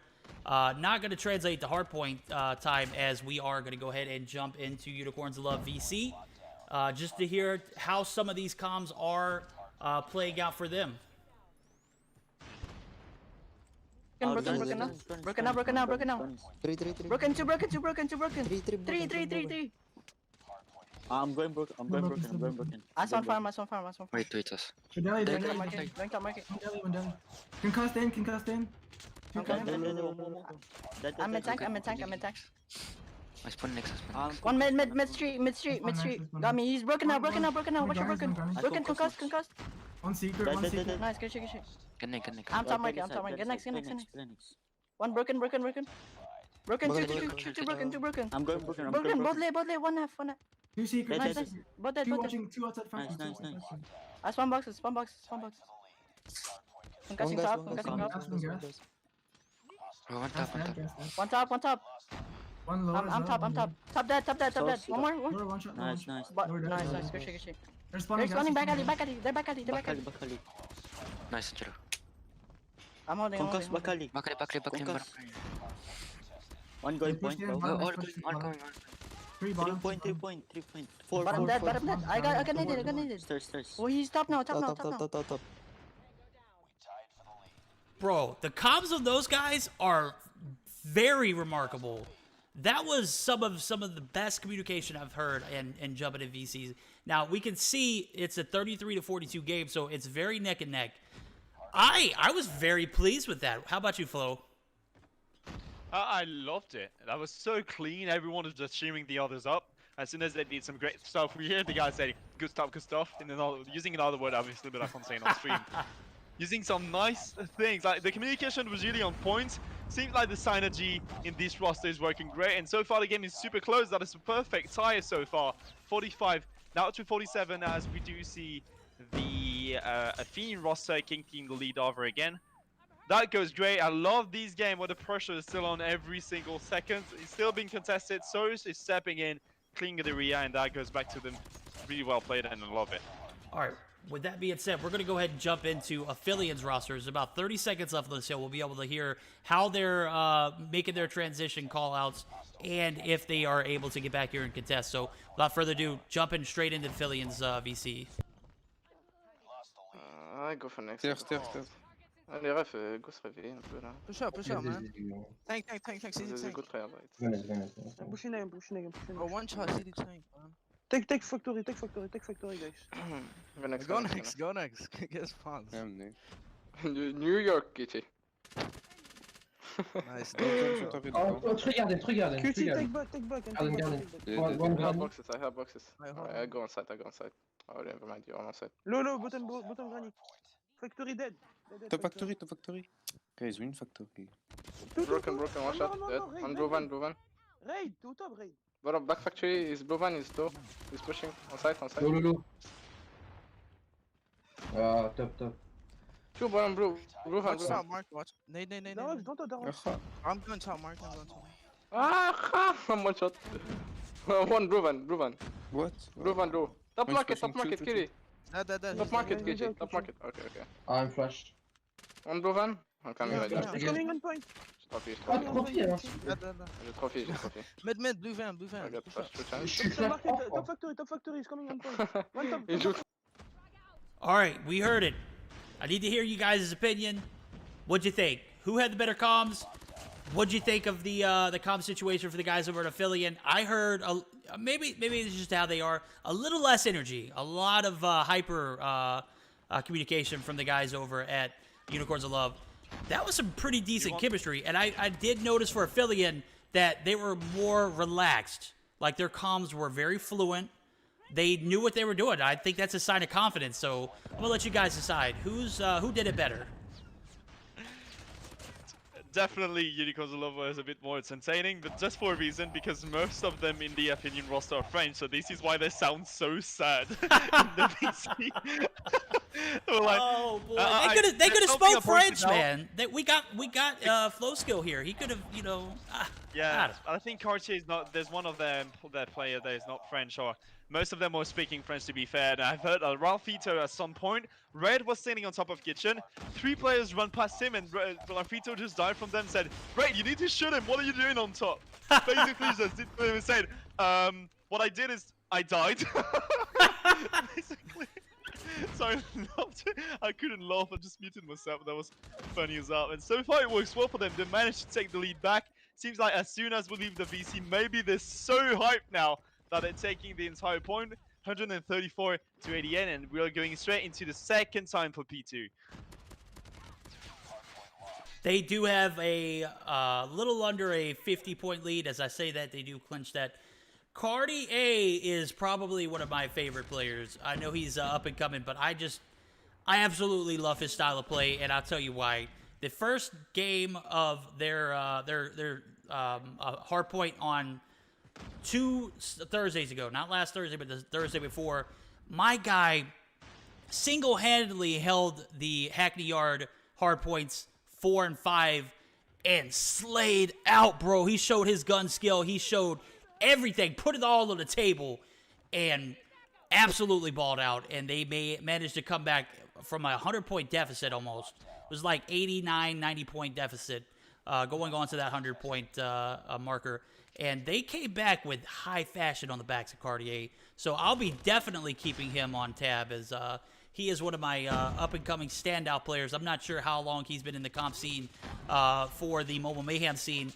This is his first season for me spectating him, so to see that kind of breakout performance, I absolutely enjoyed it, and I loved every single minute of it.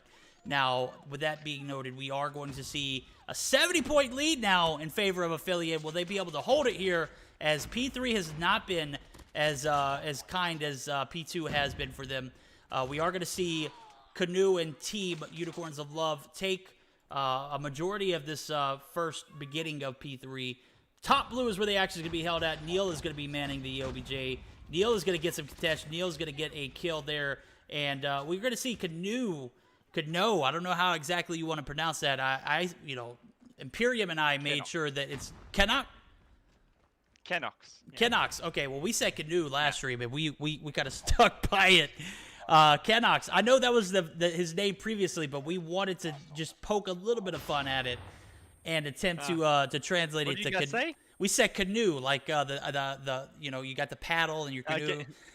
It was fun. It was funny. Imperium, that was all his works, his dirty deeds. As Kenox picks up his 33rd, he is going to be taken out by Raid. And P4 transitions have been great for the guys over at UOL, as they found themselves in the hill here off the rip, but are going to be taken out. Sauce and Kenox are going to push in. They're going to be taken out.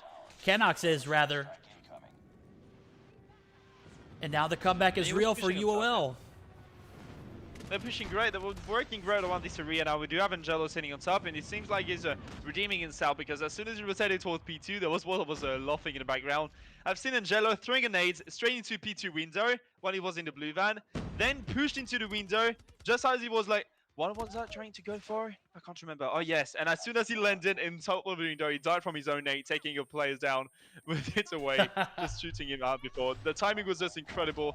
And yes, now the game is perfectly tight, almost super close, let's say, because they're going to be only, let's say, 8 points late compared to the enemies. And this is how it works. They're just pushing into the next one. They have to push towards this garden area, and that's going to be a horrible one to handle. I'm pretty sure he's going to finish on another P2 hard point, or let's say blue, as most of the time. But the game is really close, and I can't even tell so far who's going to be taking that win. With the way that these guys are trading, we might even see a P4. You know, these guys might prove me wrong, but with the way spawns are currently, we might see, you know, 2 more rotations and potentially an opening to the 4th. But Aphelion is having a very strong hold on this first hill. That's not good for UOL. You had a strong comeback. This is the time you can come back and prove yourselves here against a very stout Aphelion roster. Can they do it? I don't think they will be able to if they can't get into this first hill. Again, Aphelion has proved me wrong before. Can UOL do it? This is their moment to shine. 13 seconds left on the hill. 228 score for the guys over at Aphelion. They had a phenomenal P1 here in this 3rd rotation. And this is where the moment comes. This is where the time for you to shine and put on for your team. Will they do it here on the backs of Kenox?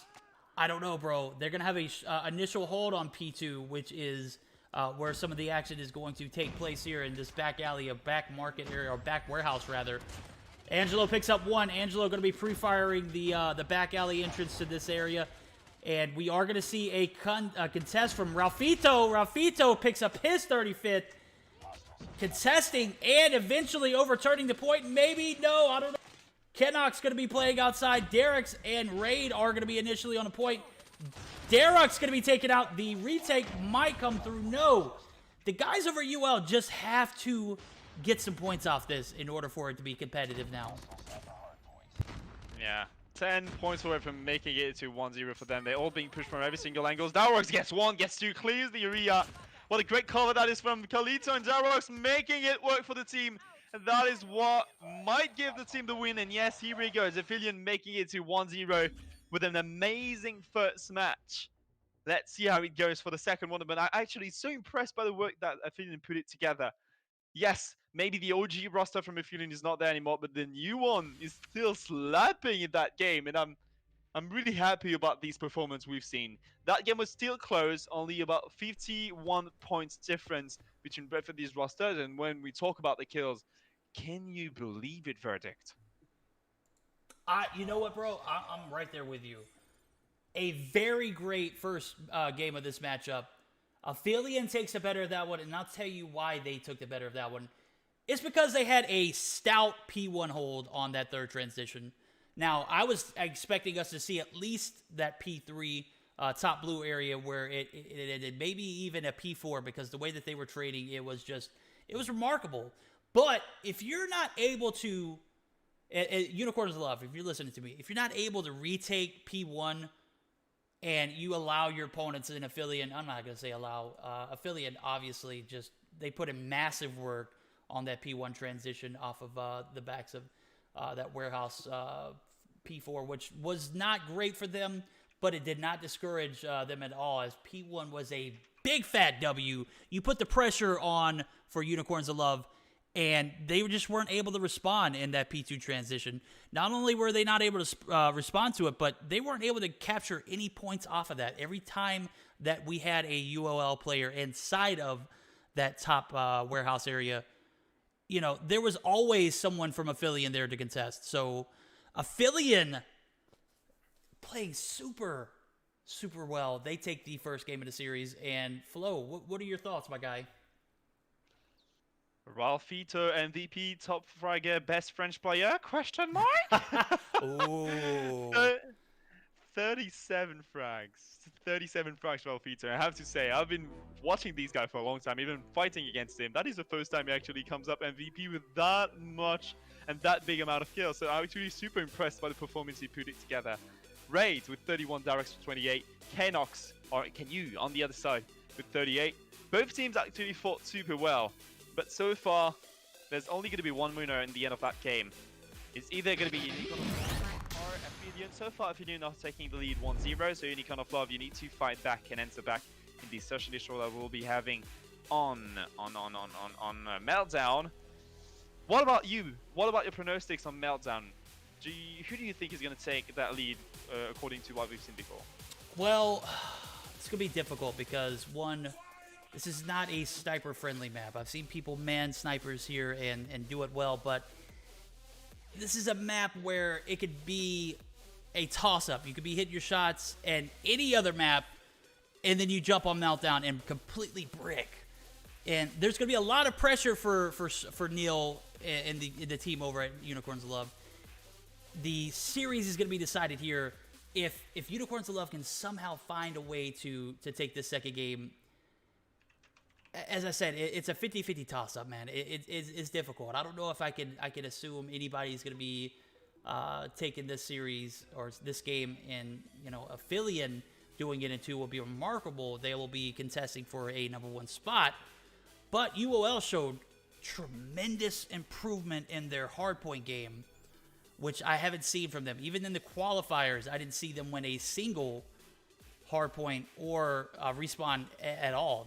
They were decent in the Search and Destroy, able to take the games to a best of 3 in both of their matchups. But I don't know how they're going to do it on a Meltdown map, man. This is one of those ones where, if you're having an on day, it could be just as easily turned around in a Meltdown map. With that being said, it could, continue on in a Meltdown map. It's just, I've not yet seen consistent gameplay from anybody ever on a Meltdown Search or Destroy. So, Unicorns of Love, take this to a game 3 here. We need to see it. Aphelion. That will be the only game 3 we'll see. Continue doing what you're doing. That doesn't count. Yeah. I mean, okay, now, hypothetically speaking, if we would have actually saw a hard point in that first series, Ultima taking on Originals, would we have saw a game 3? No. I agree.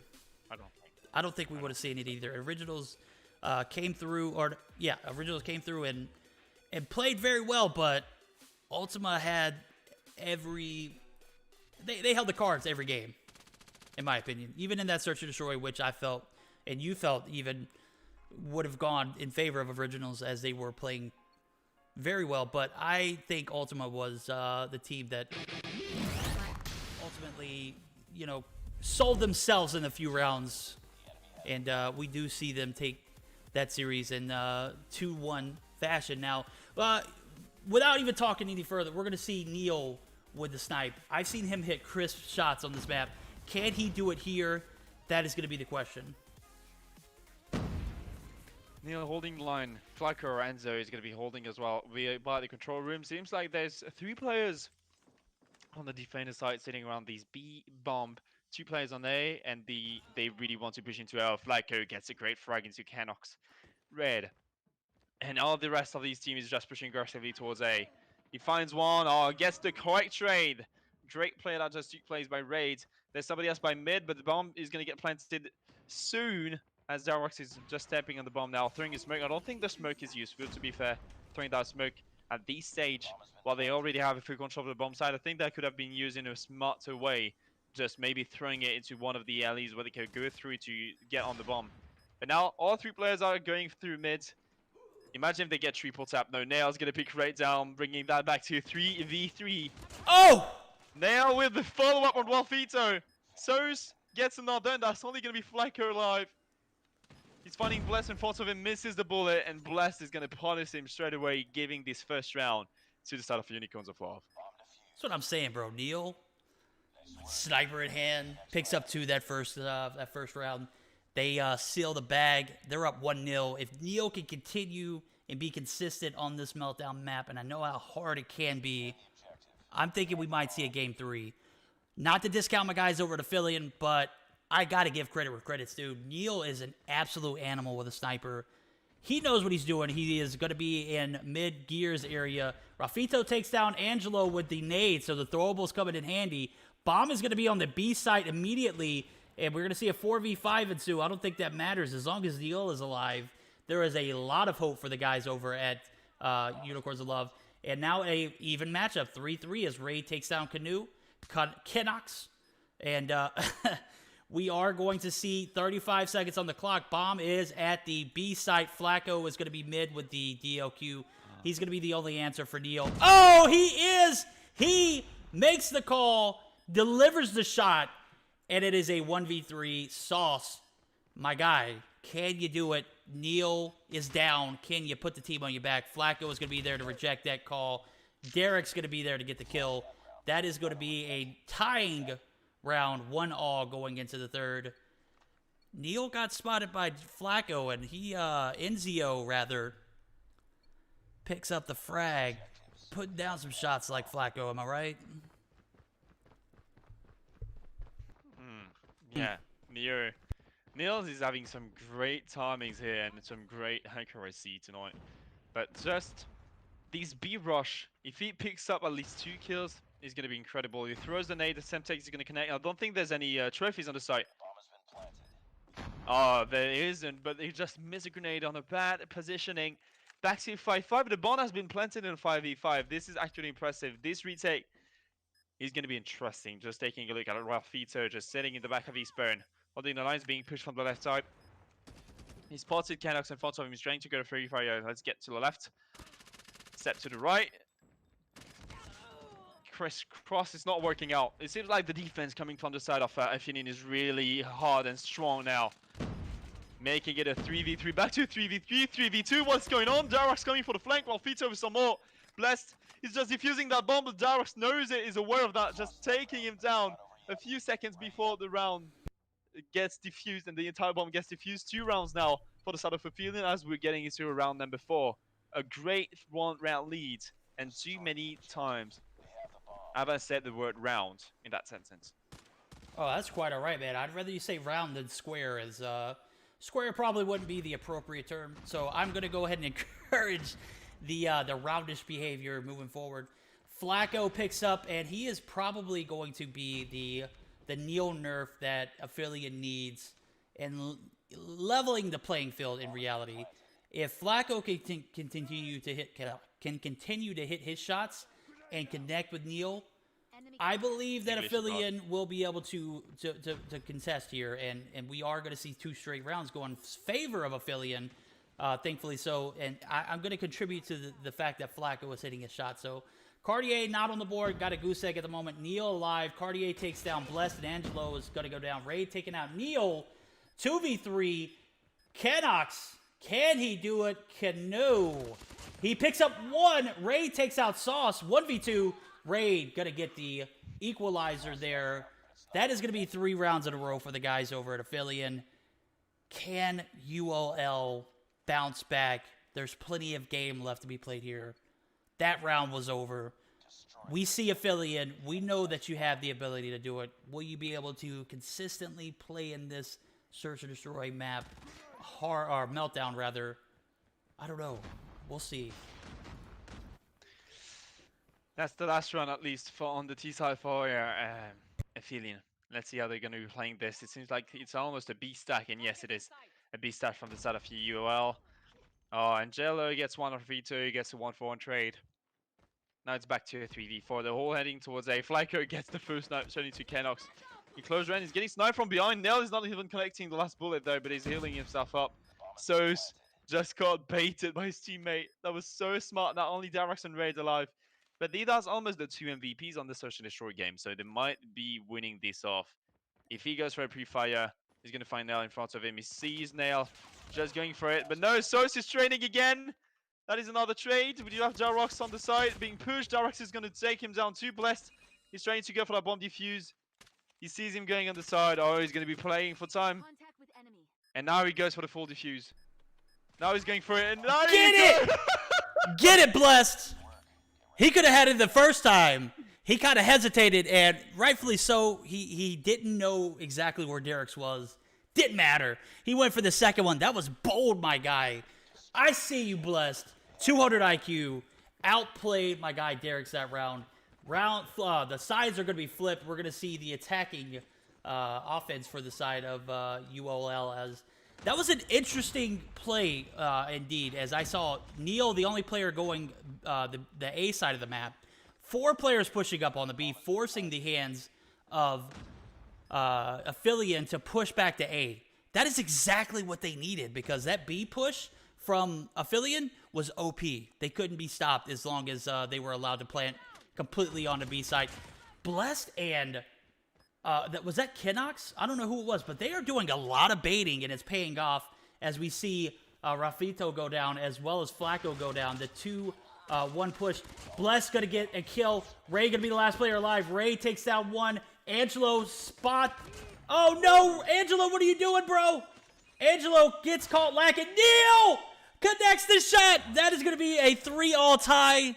Woo! What a search and destroy meltdown has been. Dude, Neil. The fact that he almost killed everyone.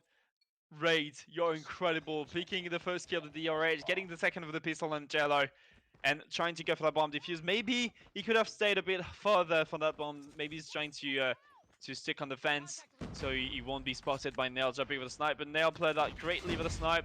Nades are being thrown. Kenox is being half HP tagged by that nade. They're all pushing. Bless is going to be the first victim. They saw him crossing towards mid. The bomb is still there. Sos is going to get one. Cut here with another trade. Angelo is still in the corner. He's going to get red. They're so close from each other, but nothing is even happening now so far. Kachi and Flyco again. Angelo is the last player standing, and Flyco gets a follow-up. Enzo, let's say. Popping up right now with a snipe. 4 rounds for the start of Aphelion. 2 more to go if they want to wrap this up into 2-0. But, Unicorns on Love are not seeing it this way. So they're going to be pushing even more aggressively. And this time, pretty sure running towards the standing nest. That's what they're going for. That was a phenomenal job by Flacco hitting his shots. He hits another one. He is the anti-Neil, as Neil is stuck at 3 kills. Bomb is going to be pushed towards the A site, and you never want to do an A bomb push and plant with 3 players. A 1-man disadvantage. They go ahead and go through with it. 35 seconds left on the clock.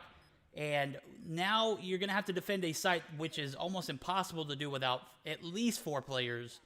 You're going to lose 1 in Sauce. Angelo going to pick up 1 as Rafito gets spot lacking.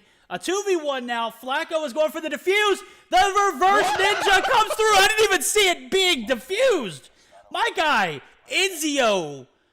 What was that, bro? Hell of a ninja defuse. That's right, Flacco. Do your little victorious reds as I see him rotating his screen. That is him celebrating that ninja defuse. Hell of a play, my guy. 200 IQ. He did not... I don't think he did a fake defuse. I think he just went for it balls deep. Yeah, I don't know. He went for, okay, that's this or nothing, and it seems like it worked out. It worked out. I can't believe it just worked out. He was defusing in the middle of 2 players running around him. That was like a fire camp. A boot camp, basically. Oh, my lord. I loved every single second of that defuse. And now, as we're moving into this round number 9, the bomb has been planted towards A. Kenox is going to be Flacco down, punishing the guy that just ninja defused him just before. And moving again. And so far it sounds bad for the retake. It seems like they're not performing great trying to go for that retake. Kenox is really far into the side. Neil is going to find it Raid in the back. They're all holding the side for more 18 seconds. Neil's missing this bullet. Cartier is going to get 1. Is pushing through that smoke again. They really need to go aggressive from now on, because they know they're both getting pushed. And that's the end. Cartier won't be able to defuse that bomb. Just getting this frag, but gets traded from beyond then by Nail, making it a 4-5. That is basically round number 10 now. This game is super close, even more than what I could have thought. Definitely closer than I expected. Unicorns of Love playing on the brink of elimination. They need this round here. They're on an elimination point. If they lose this one, oh, Neil spots Flacco, lasered. A is open wide, but they are going to lose Angelo in the backs of Cartier. Cartier is going to pick up his 9th kill. Now, he had 0 off the rip. He is put on a phenomenal comeback as Neil is 23 health. Derek's and Raid, the top fragger at the moment, is going to be still alive, so there is some hope for Aphelion this round. 35 seconds is what the clock is reduced to now, as we do see Raid pushing back towards the enemy spawn site. He's going to be left at a 1v3. AK-117 in hand. Blessed is going to spot him. Raid is going to be taken out. Sauce picks up that kill. We're going to round 11. What a super close, intense matchup. And my guy, this is about as even of a matchup as I've seen this season thus far. This has been a back and forth battle of emotions. A roller coaster of one, indeed. And this is where it all comes down to. Neil, Flacco, who was going to get the better of this matchup? Unicorns of Love or Aphelion? This game is underway. This round is looking conservative, if I don't say so. The B push is going to be held, and we're going to see, again, that same strategy from Unicorns of Love as it worked out. This is the only way that they were able to stop the B push. And so far, the B push has been held and forced back to the side of A, as we see Derux on the brink of getting a plant. There's no trophies there, but a smoke instead. That is interesting. Oh, nail with the amazing boost on FloSkiLL. He's getting pushed though. He knows he's getting pushed. There's 35 seconds left. They're still in a 5v4, so they're one man down. If we do see Unicorns of Love winning that round, we're actually going into round number 3. Again, number 3 domination, but there's 25 seconds left. No one has pushed yet. Darox is pushing aggressively. What a mistake that was, Darox. Why would you ever do this? In a game like this, Rafito got his back covered. Kenox is pushing from behind. Kenox, he's even standing on the back. He gets the double kill. And Aphelion are winning this game 2-0, making it a clean win against Unicorns of Love. What a series that was, Verdict, for the entire duration of it. I'm speechless, my guy. Unicorns of Love had that one in the bag. What happened? I needed to see a game 3. Cartier says, absolutely not, bro.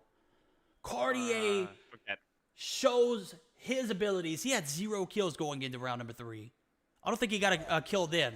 He ends with 12, my guy. He knows when to perform under pressure. He knows when to seal the deal. He knows when to step up, and he does it very well. I'm not going to discredit his teammates, though. Raid played very well, played very consistently. And Derek's, Rafito, and Flacco all deserve that, as they have earned that second game. Coming back in round 11, even being down a man, planting on the A site, I'm left wanting more from Unicorns of Love, and we just did not get to see that in a game number 3, unfortunately, as we do see Aphelion take the series in 2. I'm not disappointed, man. I am just speechless, bro. I'm speechless. That game was incredible. These series were incredible. Round 11 in the session is short. That is second time tonight, again, round 11. And both times, I was at the same I was like 50-50. 50% happy or excited, 50% sad, because that means that one of these two teams just lost the game and maybe lost the series for this fact. That is why I'm really sad right now. That is why I'm really sad, because Unicorns of Love, they deserve so much more. Neil just spamming the sniper, 1v1 battle, and all the kills around were not even shining as bright as these sniper kills every time. Neil peeking even FloSkiLL in the last round, taking him down, but they can't even win in a 5v4. That was a mess, and that wasn't lucky for them. But yeah, it seems like it's over. It's the past now. They just need to move on, and it seems like the next and last series that we have for them tonight is incredible as well, and sounds tasty as hell. I have to agree with you 100% on everything you just said. We're going to go ahead and, just pretend I said it as well, because I feel exactly the same way. I am left craving a game number 3, and here I am with nothing to show for it on game number 2, being taken by Aphelion. They had control of that game. What a series indeed. I have to say, even with this matchup that we have in front of us, which is going to be BK ROG eSports taking on Team Elevate, unless they can come out and take this to a game 3 and it be neck and neck and just be dramatic as all possible, I'm going to have to give the series of the day to the guys over at Aphelion and Unicorns of Love. Even though it was a 2-0 series, it was a dramatic hard point. It was a dramatic search and destroy. Well played from both of those teams. GG's to them. Looking forward to seeing how they end up this season in very dramatic fashion. Aphelion takes that series in 2. Oh man, I need a break after that. I really do. As geared up for our 4th and final game or series of the day. It's going to be BK ROG eSports and Team Elevate, as I mentioned. This is going to be a battle of titans, right? True, battle of titans coming up, and dude, I think, you know what? I'm not trying to give you any orders, but I think I need to go on a break now, because I can't handle the fact that I'm so excited about this last series. You heard it. I think we need to get this distance up. You heard it from Flo. We're going to take a short break. We'll be right back, guys. Don't go anywhere.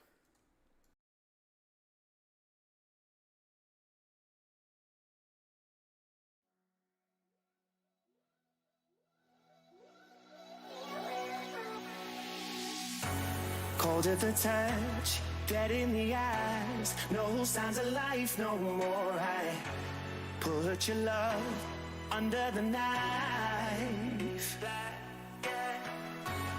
Leave me to die here all alone. No signs of life no more, no. A crying dove may never fly.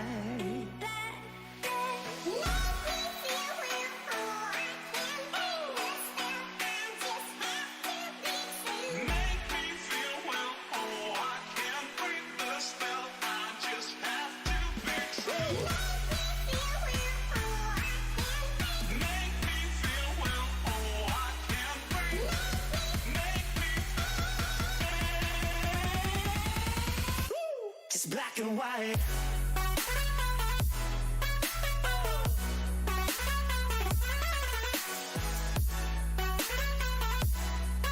Yeah. Black and white. Oh, oh, oh, oh. It's black and white. Come on, baby. Love, no more, baby. Black and white. Come on, baby. Love, no more, baby. It's black and white. Just let me go. It's only right. For all I know, it's only matter. It's calico. It's black and white. White, white, white. Just let me go. It's only right. For all I know, it's only matter. It's calico. It's black and white. White, white, white.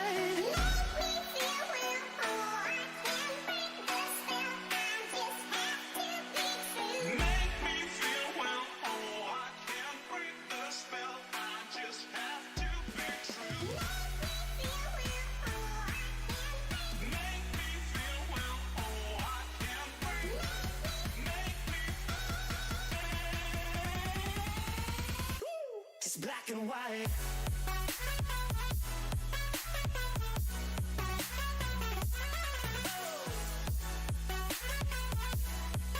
Yeah. Black and white. Oh, oh, oh, oh. It's black and white.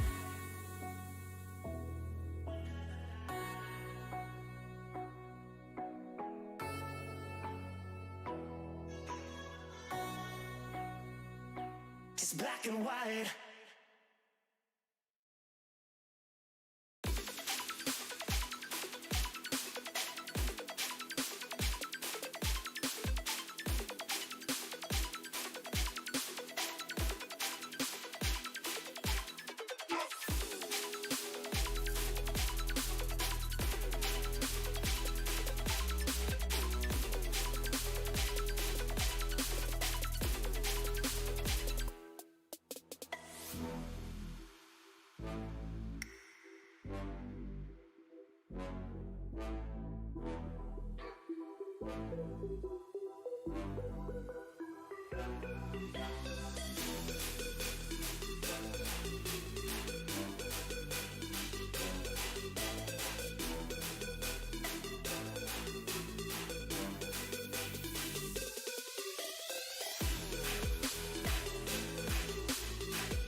We are back, ready to deliver game or series 4. I always get that mixed up. Just go ahead and do it again, Flo, because we didn't have cameras on.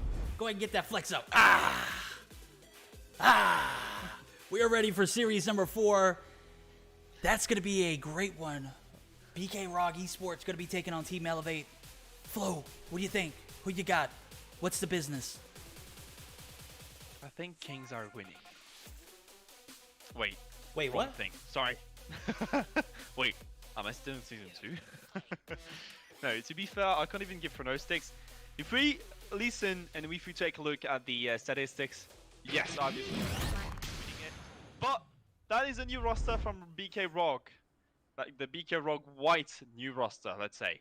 So I'm actually interested to see if this merge worked well for both of them. If the white and black merge is going to be working out. We have 3 players currently from the black roster, 2 players from the white roster, which has Jazz and Karma, and we'll have Shark and Kosh and Marvel on the other side. And we have the champs roster from Elevate this time, so we don't have any Sammy or Spike playing, unfortunately. We will have Turu and Renvei, taking their spot. I'm excited about it. I love it. And fingers crossed, you know it. I want to see a team defeating the top 1, so BK ROG winning against Elevate, but I'm scared about Elevate. You really need to be scared about Elevate. Well, if they're going to contest today, they're going to have to do so on Hackney Yard Hardpoint to start it off. Firing Range, Search and Destroy is going to be game number 2, and if we are fortunate enough to see a game number 3, as we have technically not been able to see that yet, am I right? I mean, technically we haven't, but we have. Yeah. It's going to be on a well-balanced standoff domination. QQ9 banned for ROG eSports, as domination on Hackney Yard was also banned. Search and Destroy on Tunisia, and the Finnick banned for the guys over at Elevate. We are geared up for the ready whenever you are. Let's get it going, as I do see the spamming of the start button. That's right, guys. We're not going to keep you back. We're going to go ahead and jump into game number 1. Hardpoint Hackney Yard. Who do you got? I want to see ROG eSports. I want to see them sport their new weaponry as they picked up a few players. Some say it's the ROG White team, the BK ROG White, with a few additions in. Let's see how they can contest against this stout Elevate team, right? Yeah, it has really been mixed because we from the BK White roster, we only have Karma, Jazz, and I think the other one was Cosmos. Wait, Karma, Jazz. I can't remember the name of the other ones. I'm really sorry about it. But from the BK Black roster, what I know is that Shark. There's only Shark, Marvel, and Kosh that are joining the Spanish BK roster. So I'm just gonna be taking a look so I don't say any stupid stuff. But it seems like, yeah, these rosters might be working well together. At least so far, we do see them taking the lead over Elevate, even if we do see Elevate just holding the side from now on, and a lot of players are using and spamming the PP Bison. Yeah, they're going to have 3 players with that Bison in hand, and they are Saturn, Shuru, and Yaya. Yaya not able to get his feet wet yet, as he has not put a kill on the board. Maybe, you know, he's trying to adjust to the play style of the guys over at BK ROG eSports, as we do see a neck-and-neck matchup result in the guys over at ROG eSports with a 28 to 16 point lead. P2 transitions into this tire shop are going to go down. Shark rocking the PP19 Bison for the guys over at ROG eSports. He's going to get some assist firing away. Do it, my guy. That gun has a almost infinite amount of ammo at it off the rip. We're going to see him pick up his 7th, and a very, very great hold off the rip on P2 Tire Shop is going to occur. But as I say that, we are going to see Elevate actually make their way onto the point. They can't be denied here, as the retake is real. A 3-man push is going to result in Saturn's picking up 2 kills. He is going to be the only player alive for this Elevate roster inside of this top tire shop. And now what was a early lead is now going to be... No, it's not going to be. It is going to be denied. We are going to see Bunker ROG eSports with a retake in the last few seconds as Saturns picks up his 8th. He knows how to rock the Bison. Shark knows how to rock the Bison. Turu is on the board with the Bison. And Yaya still trying to get things under it going his way. He picks up his third, and a battle of P3 is going to occur. That's going to be wide open here in the mid area of the map. And off the rip, it looks like Elevate is going to be a little bit favored as they have the initial spawn side of where P3 is. Can they execute and maintain the remainder of it? We'll see here as it is open up 15 seconds in the board. Yeah, they're holding the site pretty well so far. We do have almost a perfect game score. Both teams are at the same level now with 58 and 59, but we do see the Elevate roster taking the lead again against the BK ROG eSport roster. So, as they're rotating, they need to go for the next rotation as well by 10. And you know it's going to be a difficult one to handle and to hold because that is one is basically terrible for utilities. As soon as you throw utilities in it, that's basically over if you don't have any trophy systems down. Shark's performing great with 12 kills, and so is Jazz on the other side. We do have 2 Ruby 11 being the MVP on his side, at least when you talk about the kill amount. Saturns gets his 10th. I don't know what's happening in the old chat, my dude, but the subs are just being spammed over and over and over again. I see it. They're going to go back and forth. Anissa and KevCod Mobile, they won't be denied their sub hypes. I appreciate you guys. Anissa, I know someone had banned you incidentally previous before. I want to go ahead and apologize. That was definitely something we couldn't let go, you know, unnoticed. We got that unbanned for you. I don't know how Vin did that. Vin, come on, bro. What's going on, Smoke? With the gifted subs, I think that's 8 for Anissa. Kev, I appreciate both of you guys. Definitely appreciate the sub hype as we do see Elevate find their bearings in this 4th transition. 28 seconds left on the clock. They found themselves with a bit of a 25-point lead, and this is where the nitty-gritty comes down to as we do see Elevate triumph in this this P4 transition. They were down a little bit going into it.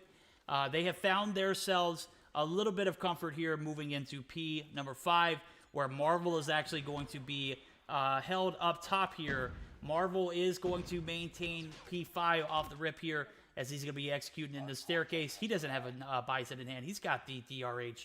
Karma opts to rock the bison as well. So battle back and forth. Shark 16 kills. He's going to be taken down as Yaya has found his abilities. Karma, oh my God, Karma, dude, what are you doing, bro? Two kills for Karma. Shark going to be taken down yet again. Marky's going to pick up their 16. And another gifted sub from Kev. Kev, you're OP, my guy. Kev, Anissa, both of you. And I didn't even get a chance to thank Jim over the air as we had jumped straight into the broadcast. Jim came through with his raid. I appreciate you. I know you guys aren't playing anymore today, or not playing at all today in the Mobile Mayhem event. We will see you guys Thursday.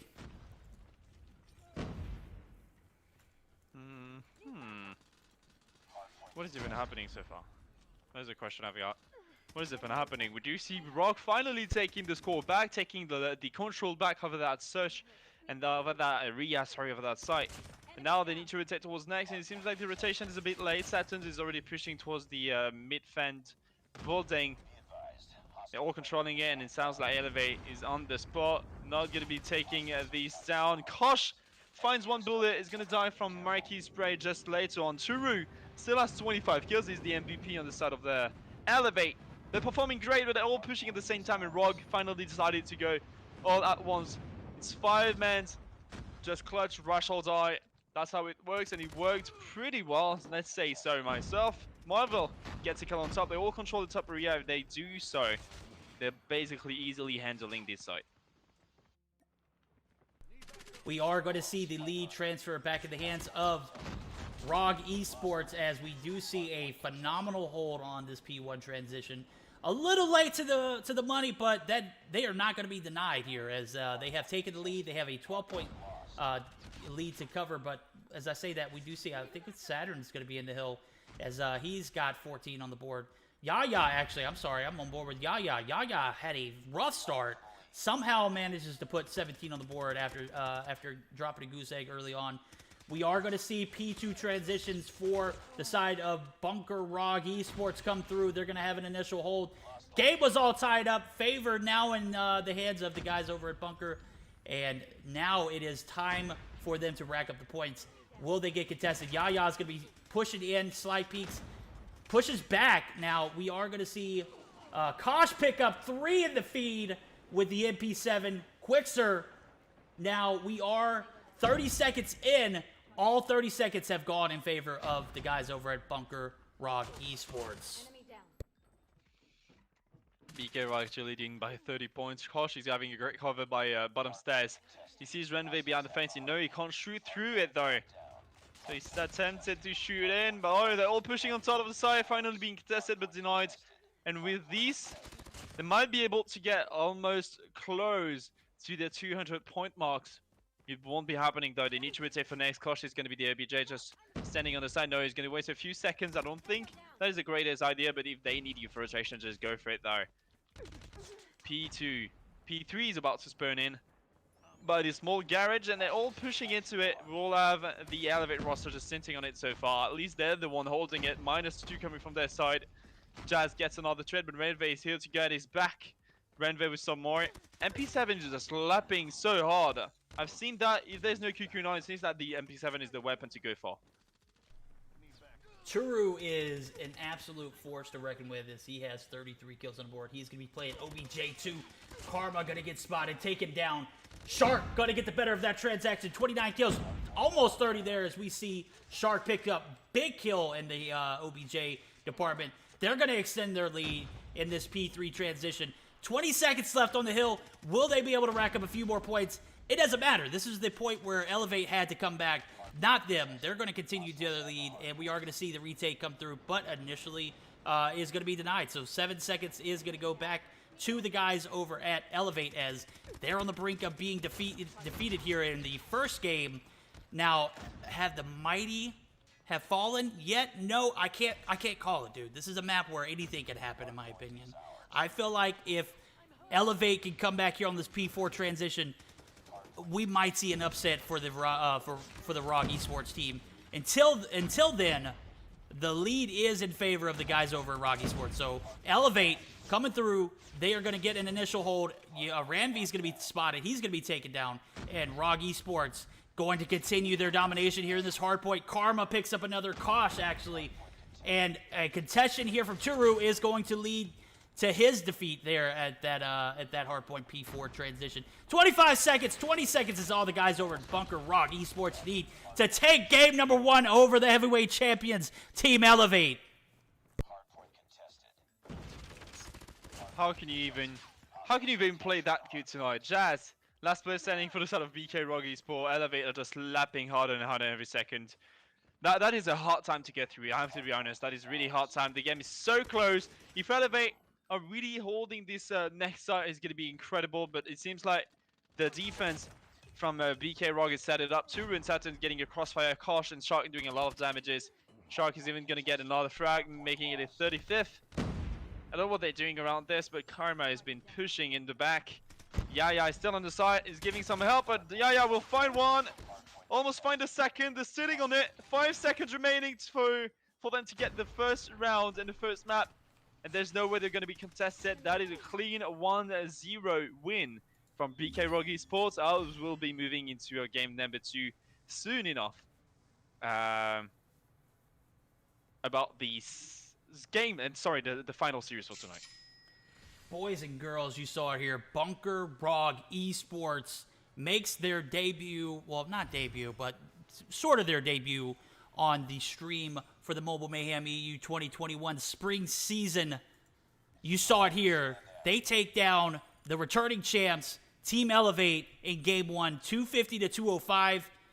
Turu, 43 kills, not able to clutch that up. Team Elevate lost, as it's definitely something they can overcome. I've seen them do it. Can they do it in this search and destroy though? 43 and 29 for Turu. His efforts don't go unnoticed, but ultimately my guys over at Bunker ROG eSports are the victorious ones. Shark 37 and 35, a minute and 52 seconds on the hill. Jazz, a minute and 34, 35 and 34. Doesn't matter what your KD is. This is hardpoint, bro. We're playing objective. If you can't play objective, you can't win. And I'm seeing a lack of OBJ from the guys over at Team Elevate. And I'm not going to say that in a disrespectful kind of way. I'm just saying the guys over at Bunker ROG eSports wanted it more. They had 3+ with almost a minute and a half over in that time for the OBJ. 26 and 25 for Karma. 40 seconds, I'll excuse it because you had teammates that, you know, were able to come through and clutch it up for you. Huge first game of this best of 3. Elevate, will they be able to answer the call here going into game number 2? Search and Destroy is where they're going to have to do it at. And on what map? I can't even remember, man. I got so drawn into that. Range. Firing range. Ooh. This is going to be a spicy one. True. Spicy game for a spicy game 2. Spicy map and spicy mode. Search and Destroy firing range. Been a long time. And between these two teams, dude, keep an eye out. Keep an eye opened. BK ROG eSports, if you guys win this, that's the 2-0 against the best EU team so far. And to say that your roster is working out, winning in a pro tournament against the best EU team, I think that's the best way for you to kick things off with this new roster. So basically, just go for that. But Elevate, you had nothing to prove anymore, but now it seems like you have a new challenger. So you need maybe to step up and try playing as seriously as possible. Because now you're going through tough times and they're not going to let you breathe for any second anymore. If the guys over at Elevate have a response to that game 1, it is going to have to occur here on the Search and Destroy firing range. You're going to have to put that game behind you. I understand that you made some adjustments for the team due to the Champ Series, but so did the guys over at ROG eSports. Bunker ROG wants to win this thing. They want to win it, you know, down the road too. They want to win champs. And after that performance, bro, I don't know if they could be denied, bro. That was a hell of a first game for them to come out. And they swung and they took down the champions in that first game. Can they do it back-to-back, or is Elevate going to respond? This is the time for it, man. Search and Destroy on firing range. All the marbles on the table. This is just a best of 3 in the beginnings of the season. But I still feel like this is going to hold weight moving forward, too. This is a very stout Bunker ROG eSports roster. I'm seeing Shark. I'm seeing Kosh, Marvel, Karma, Jazz. Oh, my God. They are so stacked, bro. Super stacked. They're super stacked. So, yeah, the BK ROG eSports roster for champs was initially made of Dark Wizard, Karma, Jazz, and Cosmos, and the ads that they got, like the pickups, were Kosh, Marvel, and Shark from the BK Black. On the other side, the champs roster for the side of Elevate is Yaya, Spy, not Spy, Yaya, Marky, Saturns, and the picked up were Turulele, Runway, and it seems like it's Baba Yaga as well. So that might be interesting if we do see them play. I don't think this is the main roster. There might be one of these, but Elevate are performing great tonight. I'm just looking at how it's going to go later on in this tournament, further into the Mobile Mayhem League. But so far, BK ROG eSport leading 1-0 against Elevate. Let's see how the game goes. As soon as the game starts, we'll be kicking things off seriously in this Search and Destroy firing range. This is going to be massive for Bunker ROG if they can take this series in 2. I don't know if Elevate's going to allow that, though. Their winning nature just seems to prevail more than the others. They find a way to win. Can they do it here, though? That's going to be the question I have to them. Saturn, Jaya, Marky, Ranvi. Is that Ranvi making?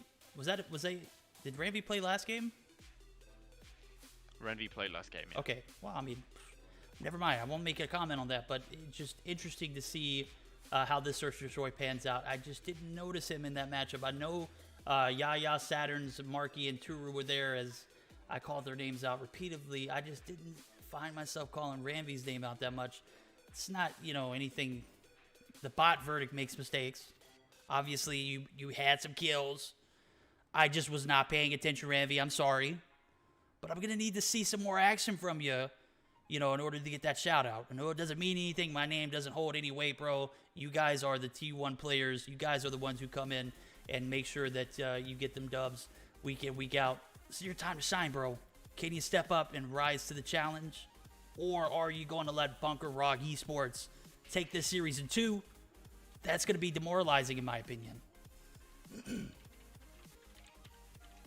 All the players ready? Seems like they are. We only need one so we can kick things off If that's gonna be another 2-0 for tonight, or for the first time, are we bringing us? Are we getting into your domination? The game is ready. It seems like it's gonna start in a few seconds, and here we go. Domination will be maybe taking place depending on the ending of that game.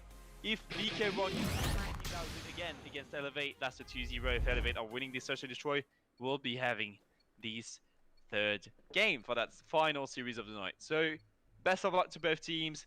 Elevate, bring us the action from now on. All right, I'm going to be on board with Marky off the rip. This is Elevate's time to make their recovery after game number 1. They're going to do so on the backs of all 5 of these players, but with Marky having sniper at hand, he's going to be playing a little more aggressive than the rest, playing for some information. He doesn't spot anything, doesn't see anything that he likes in per se. We're going to see 2 players. Oh, there we go. He spots Marvel. Marvel takes a shot, doesn't connect. 1 minute in the clock remaining. This is a 90-second timer for these teams to get these bombs down. And now we're going to see Marvel push over to the A bomb site as he's anticipating an A push. If it comes to the back alley, I'm sure he'll be able to connect the shots. A little bit more anticipation is being built up. 40 seconds. Guys over at Elevate have to make a move here. Will they be forced to push over to the A site and funnel onto this back alley area? They are. Let's get Marvel's point of view as he spots one. Doesn't hit his shots, though. He's going to be taken down by a plethora of Elevate players. Marky's going to be half health. Bomb's going to go down on the hands of Ranvi. There we go. I said his name this matchup. Ranvi does get the bomb down. 44 seconds left on the clock as a 2v3 situation is going to occur as Kosh picks up one. And now the pressure is on. Marky takes down Jazz. 1v3. Kosh, super weak. He's going to be spotted and taken down on the stairs of that tree of the building. 1-0 in favor of the guys over at Elevate. Elevate taking this first round. They played super passively for like almost 50 seconds and then decided to rush all at once, and then that worked well. Marvel missing these bullets, not picking up any one of these snipes. That was unfortunate. Oh, he picks up Saturn as soon as we mentioned it. They're all rotating towards these toilets area. Pretty sure they're aware of this A push. They're waiting for him to push by the smoke. He sees one. He's super low HP though. He's getting tagged and rotating back to give some spot for American. But he knows that the line is being held by Marky straight into the bomb site.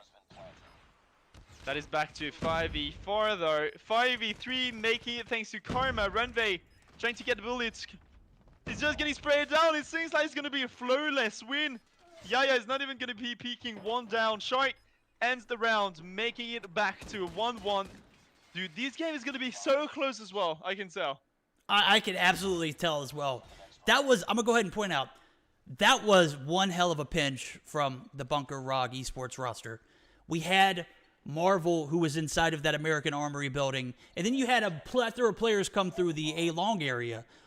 They pretty much forced the hands of the guys over at Elevate, and they could not respond properly, as we did see that second round go in favor of the BK ROG eSports roster. Can they do a back-to-back? Marvel is going to be in the Armory area. We're going to see a back B push as Saturn's throws the smoke, doesn't quite get it there as where he wanted it to be, and he is going to be forced to push back to this wood area. So Marvel is still on the barrel side of A, and he's going to have some assistance from Karma, who's also on the trailer side. He spots Marky. Marky gives away his location, and now the transition back to B is going to occur. A little bit of cat and mouse, a little bit of back and forth, as we do see the full send to B occur. Shark's going to take down one. Shark's going to get traded as Saturn takes him out. Yaya is going to be taken out early, and the B bomb plant is going to go down. Marvel makes his way over to this top 10 area. 43 seconds on the clock. Can Elevate hold this B site? Oh, Marvel! What a shot! Spots him in the little peephole as Kosh picks up the last two. That is going to be the round. 2-1 in favor of the guys over at BK ROG eSports. Marvel with a 200 IQ, the mastermind, just pre-firing. He knows that Mark is going to be sitting by that close to the wall. Just shooting through it in Kosh with a flank, taking 2 blows down from Connect over the AK-117 balloons. Great performance from them as we're moving into this round number 4 now. It seems like they're going to go for an aggressive A push, but Marvel is holding the line, gets the wallbang on Tsuru, dodges that nade, Gets super low out of it though. Almost finding the second one, but missing these bullets as well. There's going to be player into this trailer area. But Kosh, he already has the flank. Kosh is going to find one. He's almost going to find Yaya as well. Shark is pushing in. They're all committing at the same time. Saturn's at the last place standing is going to die. And what a disaster. Another flawless round from BK ROG eSports is making it 3-1 against Elevate. Is Elevate not doing great tonight, or is BK ROG over the top and just with the level over the roof? I can't even tell so far. I need help. Please tell us. I'm thinking this is a stacked OP roster from Bunker ROG eSports. I think I'm not discounting anything that Elevate does. They've proven time in, time out that they can put and compete with the most competitive teams. They've done it before. They've proven themselves. But I think this Bunker ROG eSports roster is looking pretty tasty. This is like one of the most stacked rosters. You got Shark, you got Karma, you got Jazz, you got Marvel. You got guys that we don't even have in the booth right now. We don't have Cosmos. We don't have Dark Wizard. What is going on with Bunker ROG? They are hella stacked. If they want to compete, they have the arsenal to do so. They've got guns that are absolutely, miles above the competition in their reserves. They're not even playing right now. Bomb goes down at A. Elevate. This is the last time that you'll see them attacking. Churro is going to be spotted. Kosh going to be taken down. Saturn is going to be traded as well. And now Churro is going to be traded. A bomb plant is looking like it might be another retake for the guys over at Bunker ROG eSports, as we see 20 seconds left on the clock. Spots. Marky spots Jazz, takes him out. We are going to see Marvel and his attempt to push up. Shark going to be there to support. Shark is going to take some shots on Marky. Marky is going to be spotted and taken out. And is he going to have enough time? He's not. That is going to be a well-executed round for Elevate, as Shark knows it. He can't defuse. He gets the kill. Doesn't matter. 3 rounds for a BK, and the manager Marky played that well, just sitting along. As soon as he picked up the first frag, that was like, okay, if Marvel is missing this bullet, that is basically over. Shark pushed too much into this bone and pushed too much into him, and the fact that Marky decided to go for the guy, just going for the bomb instead of taking the guy down that was pushing him, it's what might be one of the greatest options. Shark spotted one through this lethal fence by bottom woods. He knows that Renve is in the corner. He's going to wait for him with the Deagle, just waiting for him to peek up. He's asking his teammate to throw nades at him. He's not even connecting. Who's throwing the next nade? Marvel is throwing it. No, Marvel's trying to get the wall bang towards B. And Shark is not moving for an inch. He's just trying to pre-fire that wall. He knows that somebody's there. He wants this kill so badly. But so far, he's not going to be spotting anyone else. It's still a 5v5. They're all playing super passively. And we're going for the same playstyle that we've seen from Elevate in the first T round that they've had. They're just playing passively and just committing into a bomb site all at once. So far, Marvel didn't spot anyone on the other side. He's going to get wallbanged by Marky, just straining it too long, and it seems like the rotation is going to head towards B now. Nice bait coming from Marvel, and everyone. Suru is going to be left alone on that side. Gets one by the glitch, almost a follow-up, and he will find a follow-up on Jazz. Escape the beat of HP left. There's no way that is working out. Shark gets to -2. How is it even possible? Shark is going to be last place standing, but there's no way surviving it, and back to a perfect tie. 3-3 Elevate, still in that rush for the game 3, and that the performances they're putting it together is amazing tonight. This is made for a super close search and destroy matchup. Shark 9 kills, Kosh 7, Marky some big kills as well. He has 6 on the side of Elevate, and we're going to see a full B send. Will the guys over at Elevate know how to respond to it, as they only have 2 players on the site? They're going to be forced back. Turu might be in harm's way. He's going to get the better of Kosh there as Turu picks up his 5th. Jazz going to be spotted. Jazz going to be super low. And a 3v5 will ensue. No, Ranvi gets the 2nd kill of his of this search and destroy.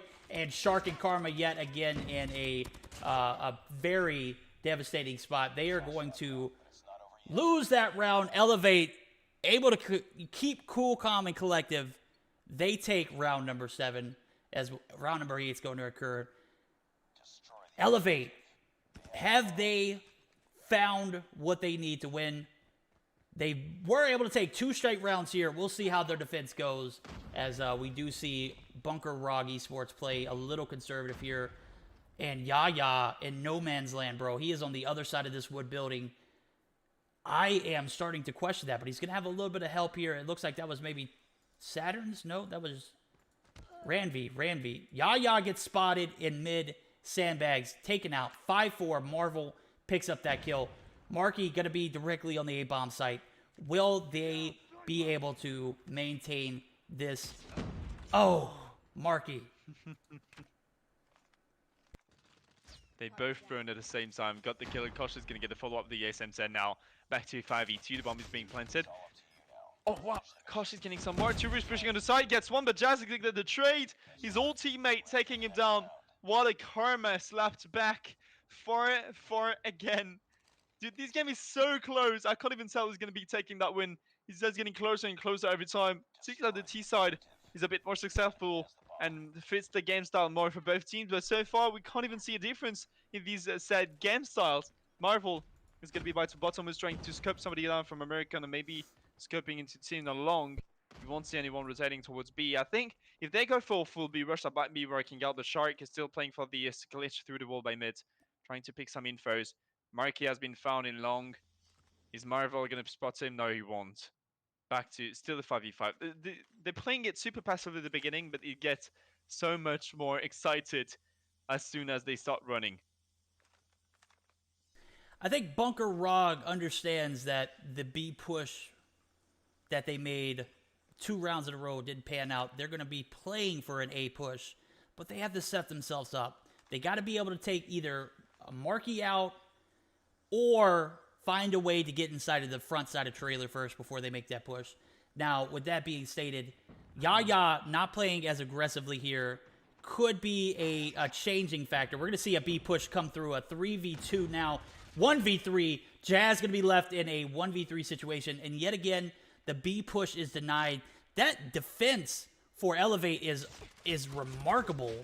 They can't have anything go their way. BK ROG eSports can't have anything go their way with a B push, and now Elevate on the brink of taking us to a game 3. They're in a match-winning state. This is the round for them. If they're able to hold their defense true, we will see a domination go underway. It's on the back of the guys over at Elevate now. Yeah, he's still pushing aggressively. He's already at bottom moves, dude. Look how far and how deep he is into the enemy's bird. It's already a 5v4. He's going to players in it. Picking strike down. Great plays. Elevate. How are they still winning it? Movo is going to pick one more down to counter it as a revenge. Kosh is close from 2 enemies just in mid. I don't think he's going to be pushing out though. He finally will. Trying to go for that pre-fire. Did somebody just push in too long? Yes, Saturn's pushed by the treehouse. They're all heading towards A. Marvel, we need you to pick the first frags out of Marky sitting on the site. He's missing the first bullet. Marky goes back into American, throwing that nade as a pre-fire on the site. Perfect nade. Will it connect though? No, Kosh is pushing into mid. He sees players pushing from the window too. This game is so intense. Oh my god, that is over. Boy. Marvel is last place. That is dead. Elevate game 3. What a search and destroy, bro. That was one for a lifetime. I didn't see that come from behind victory, establish itself until I saw that 5th point be awarded to the guys over at Elevate. I'm not sure what they're doing. It's like they're playing with fate, though, taking this to a game 3. I got to commend both teams. This has been a high tier. And you know what? I said it earlier. Aphelion and Unicorns of Love had the series of the day. I lied. I said that the guys over at BK ROG eSports and Elevate would be a very exciting matchup. I didn't think it would be this intense. I didn't think we'd see a game 3. I felt like Aphelion and Unicorns of Love series was robbed of that game 3, but Aphelion earned every bit of that win. Who's going to be the victorious one here? As we take a look at the scoreboard, Marky picks up 9 kills and 5 deaths. 5 and 6 for Ranvi, 7 and 9 for Turu. These guys did not outslay BK ROG eSports. Shark, 10 and 6, 9 and 6 for Kosh, 8 and 7 for Marvel. 3 players positive, only 1 for the guys over at Elevate. It just goes to show that you don't have to go positive to win. The name of the game is Search and Destroy. You have to figure a way out. and figure a way to win. They found it even on the backs of 4 negative players, right? Yeah, true. But they all played at a bit of stress at the beginning when they saw that they were being leaded 3-1 by BK ROG. Was like, okay, they're on a streak, they're unstoppable from now on. But no, they're just playing great. Elevate, they woke themselves up, and now it seems like we see the real roster, the real Elevate roster, full power potential, full gun skill, and we're stepping into a domination. And what a great map on standoff. Standoff domination to wrap this stream up and wrap this series up between these two teams. Hands down, the 2 best teams in the EU so far.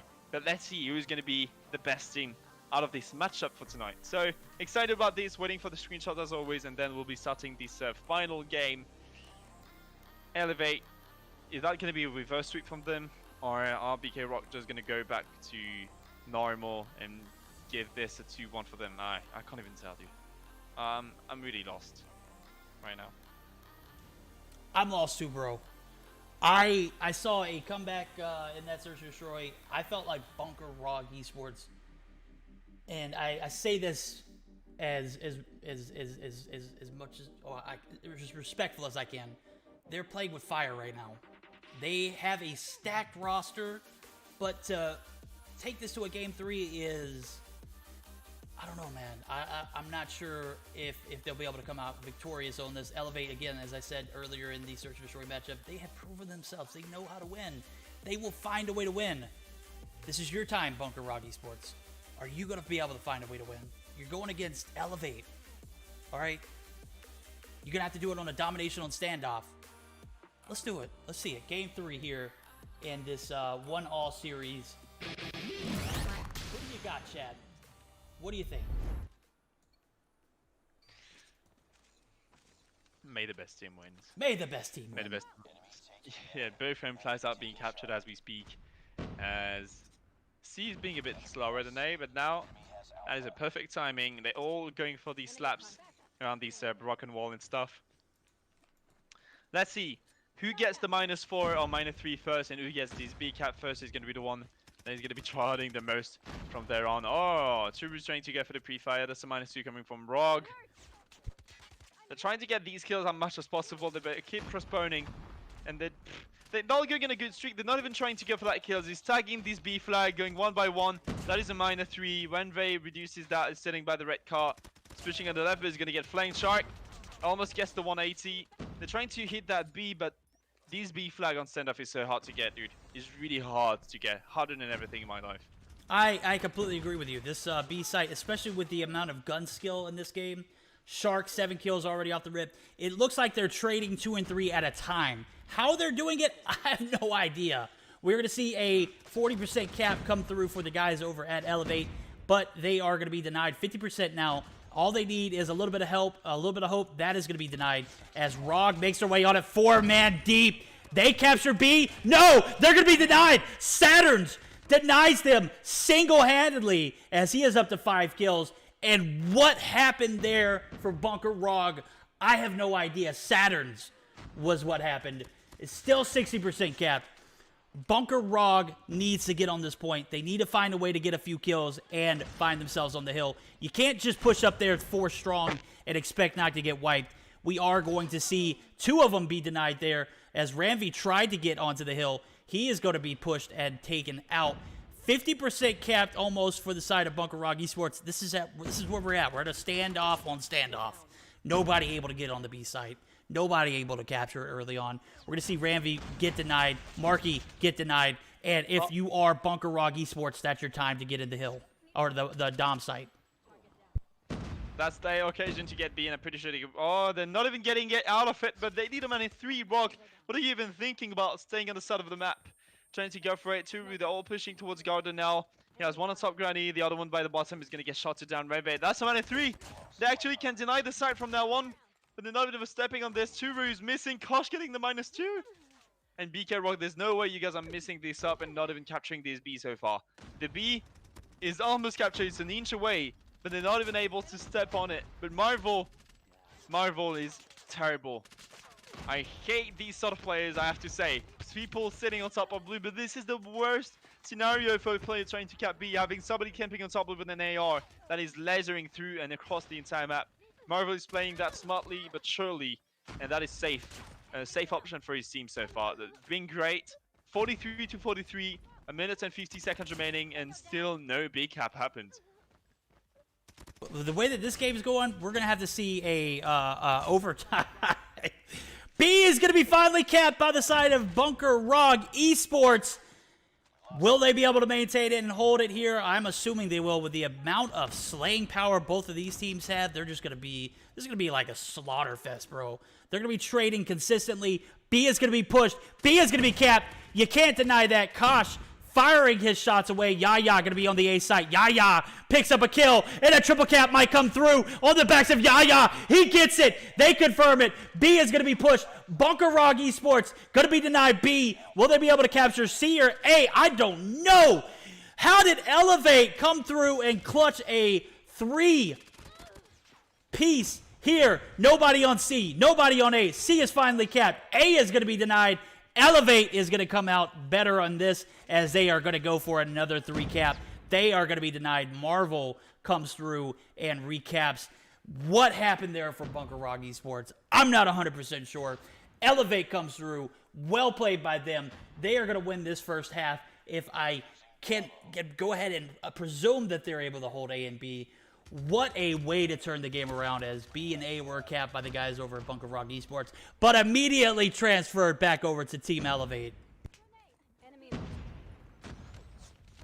What is even taking place, dude? I can't believe what I see. I can't trust what I see so far, because Elevate just making it a triple cap out of nowhere, while the B was so hard to capture. They managed to do a triple cap. 10 seconds remaining. They're going to be taking the lead for the first half. A pretty decent lead for over 26 points, 24 points, but still, that is a pretty decent lead to start this second round off. Even more when you're fighting against teams such as BK ROG. BK ROG are losing, as you guys can see on the screen so far. But it's not the end. We still have 100 more points to go for them at least. 5 more minutes remaining in this final game of the night to close up this series. Let's see who's going to be capturing this B flag first. They really need to go for a B aggressive rush. They really need to keep the enemies into their spawn so they're able to take that B flag. The level of respect that the BK ROG eSports roster has for this Elevate team is uncanny. They know they can't sneak onto this B site. They're going to have to earn it, as they didn't even attempt to push for it.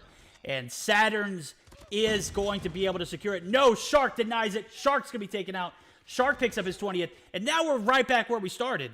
No, we are not going to see that, actually. We're going to see a B cap come through for Elevate. So that little bit of a standstill where B wasn't capped in that first half was the difference maker, in my opinion, for this game, as we do see Elevate comes through, easily captures B. They have a few casualties, but ultimately were able to come through. They didn't have any kind of hesitation and no shame in their game, as we see now an A push come through for the guys over at ROG eSports. Marky takes down one. A is going to be capped on the back of Jazz. Jazz is going to be taken out. Is A going to be recapped almost instantaneously? It may. Will the pressure on A result in the B flip? I don't think so. I'm not sure what's going on. And another triple cap for Team Elevate, as they are very much so in this series. A is going to be pushed. A is going to be denied, as Saturn's, Ranvi, these guys know exactly what they're doing. They played this domination super well. They have a triple cap going on. Still a lot of game come through. Kosh going to throw down. No, he is going to decluster. That's going to be a complete wipe with the exception of Shark. And now Shark going to be forced inside of this top warehouse area. He takes down one, takes down two. What a great defense from Shark. The triple cap from Elevate, dude. I keep being impressed. Well, I shouldn't, but they keep impressing me. Elevate are just so strong. Even when they come off nowhere, they manage to do incredible things in this map. Renve is even coming from the back, slaying from A. That is still... Oh, dude, that is only Elevate players on the left side of the kill feed. Only them killing the enemies over and over and over again. Renve is even reducing this B. And from now on, if we don't see a double cap for the entire duration and the rest of the game, the time that is left from the side of BK ROG, that is basically over, but we might call it now. Even if it's a bit early, it sounds really good for Elevate in this series. Sounds really good at Predict. They're going to need a triple cap here in order to come back, and even then, I don't think they're going to be able to do it. With the way that the guys over at Elevate have been played, they have proven why they are one of the best, if not the best, team in the EU comp scene. They picked up Ranvi. He's turned out well. They picked up Turu. He's playing well. And what a collective unit to have as Ranvi. I didn't say your name the first game. You're making sure I say it this game. 32 kills on the board, rocking that Bison. You're spotted and taken out. And even if a triple cap comes through, the guys over at Bunker ROG eSports are shaking their head. This is what I was talking about, playing with fate.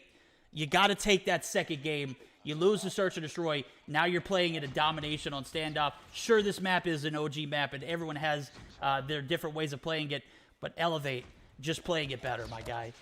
Unfortunately, Bunker ROG eSports is, I'm going to go ahead and call it, going to lose this this best of 3 in game number 3.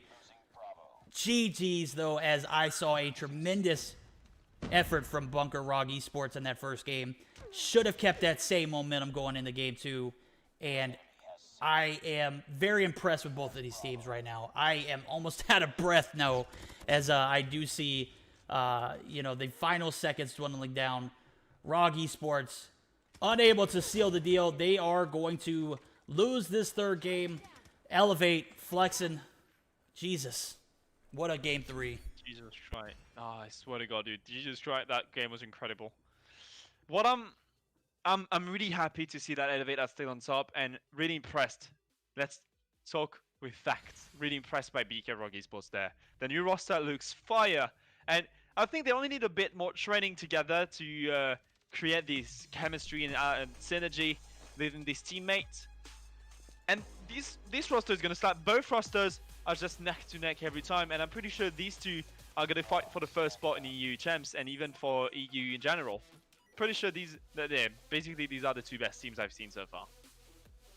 Go ahead and clarify something. I did not talk smack about Ranvi in game number 1 of this series. All I said was I didn't say your name that first game. I'm not sure what happened there. I'm not sure what, kind of stats he had.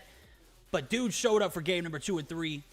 I give it to him. Give credit where credit is due. Ranvi put on for his team Elevate here as they go 2-1 in the series. Elevate over Bunker ROG eSports. I was so hoping that Bunker ROG eSports would have had a better game.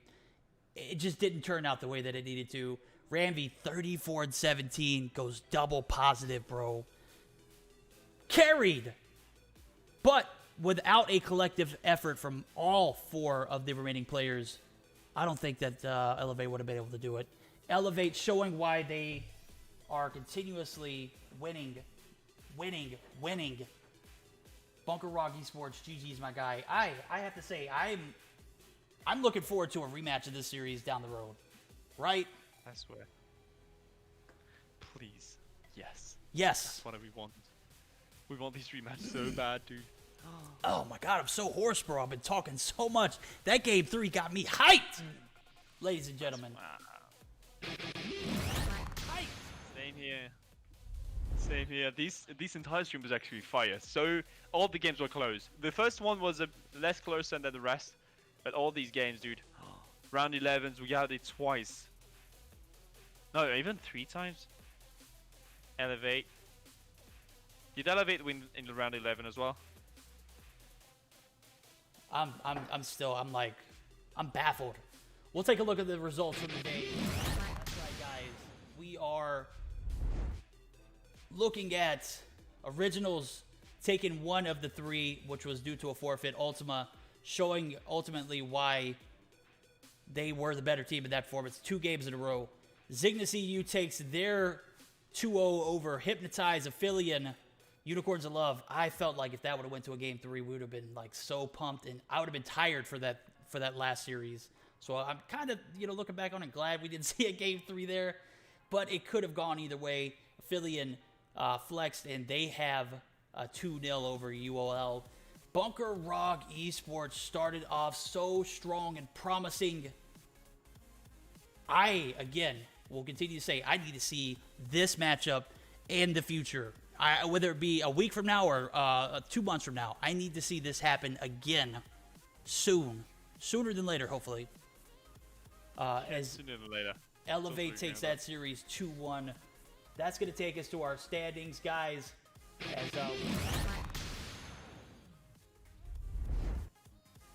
Aphelion still with a #1 spot. Stamina 60 points. Tragic with a #1 spot as well. All three tied. Stamina and Tragic didn't play today. Aphelion definitely showing up as a newer team in this Mobile Mayhem series.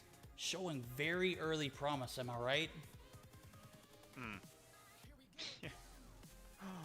Dude, I'm gonna be honest with you, I'm out of words. I think I've said every word that I could, and I can't even explain how I feel now about all the teams we've been watching tonight. So I'm really happy, and I really enjoyed all the content. And I'm pretty sure Thursday content is gonna be nasty as well. So I hope you guys, Imperium and yourself, are gonna be enjoying this as much as possible.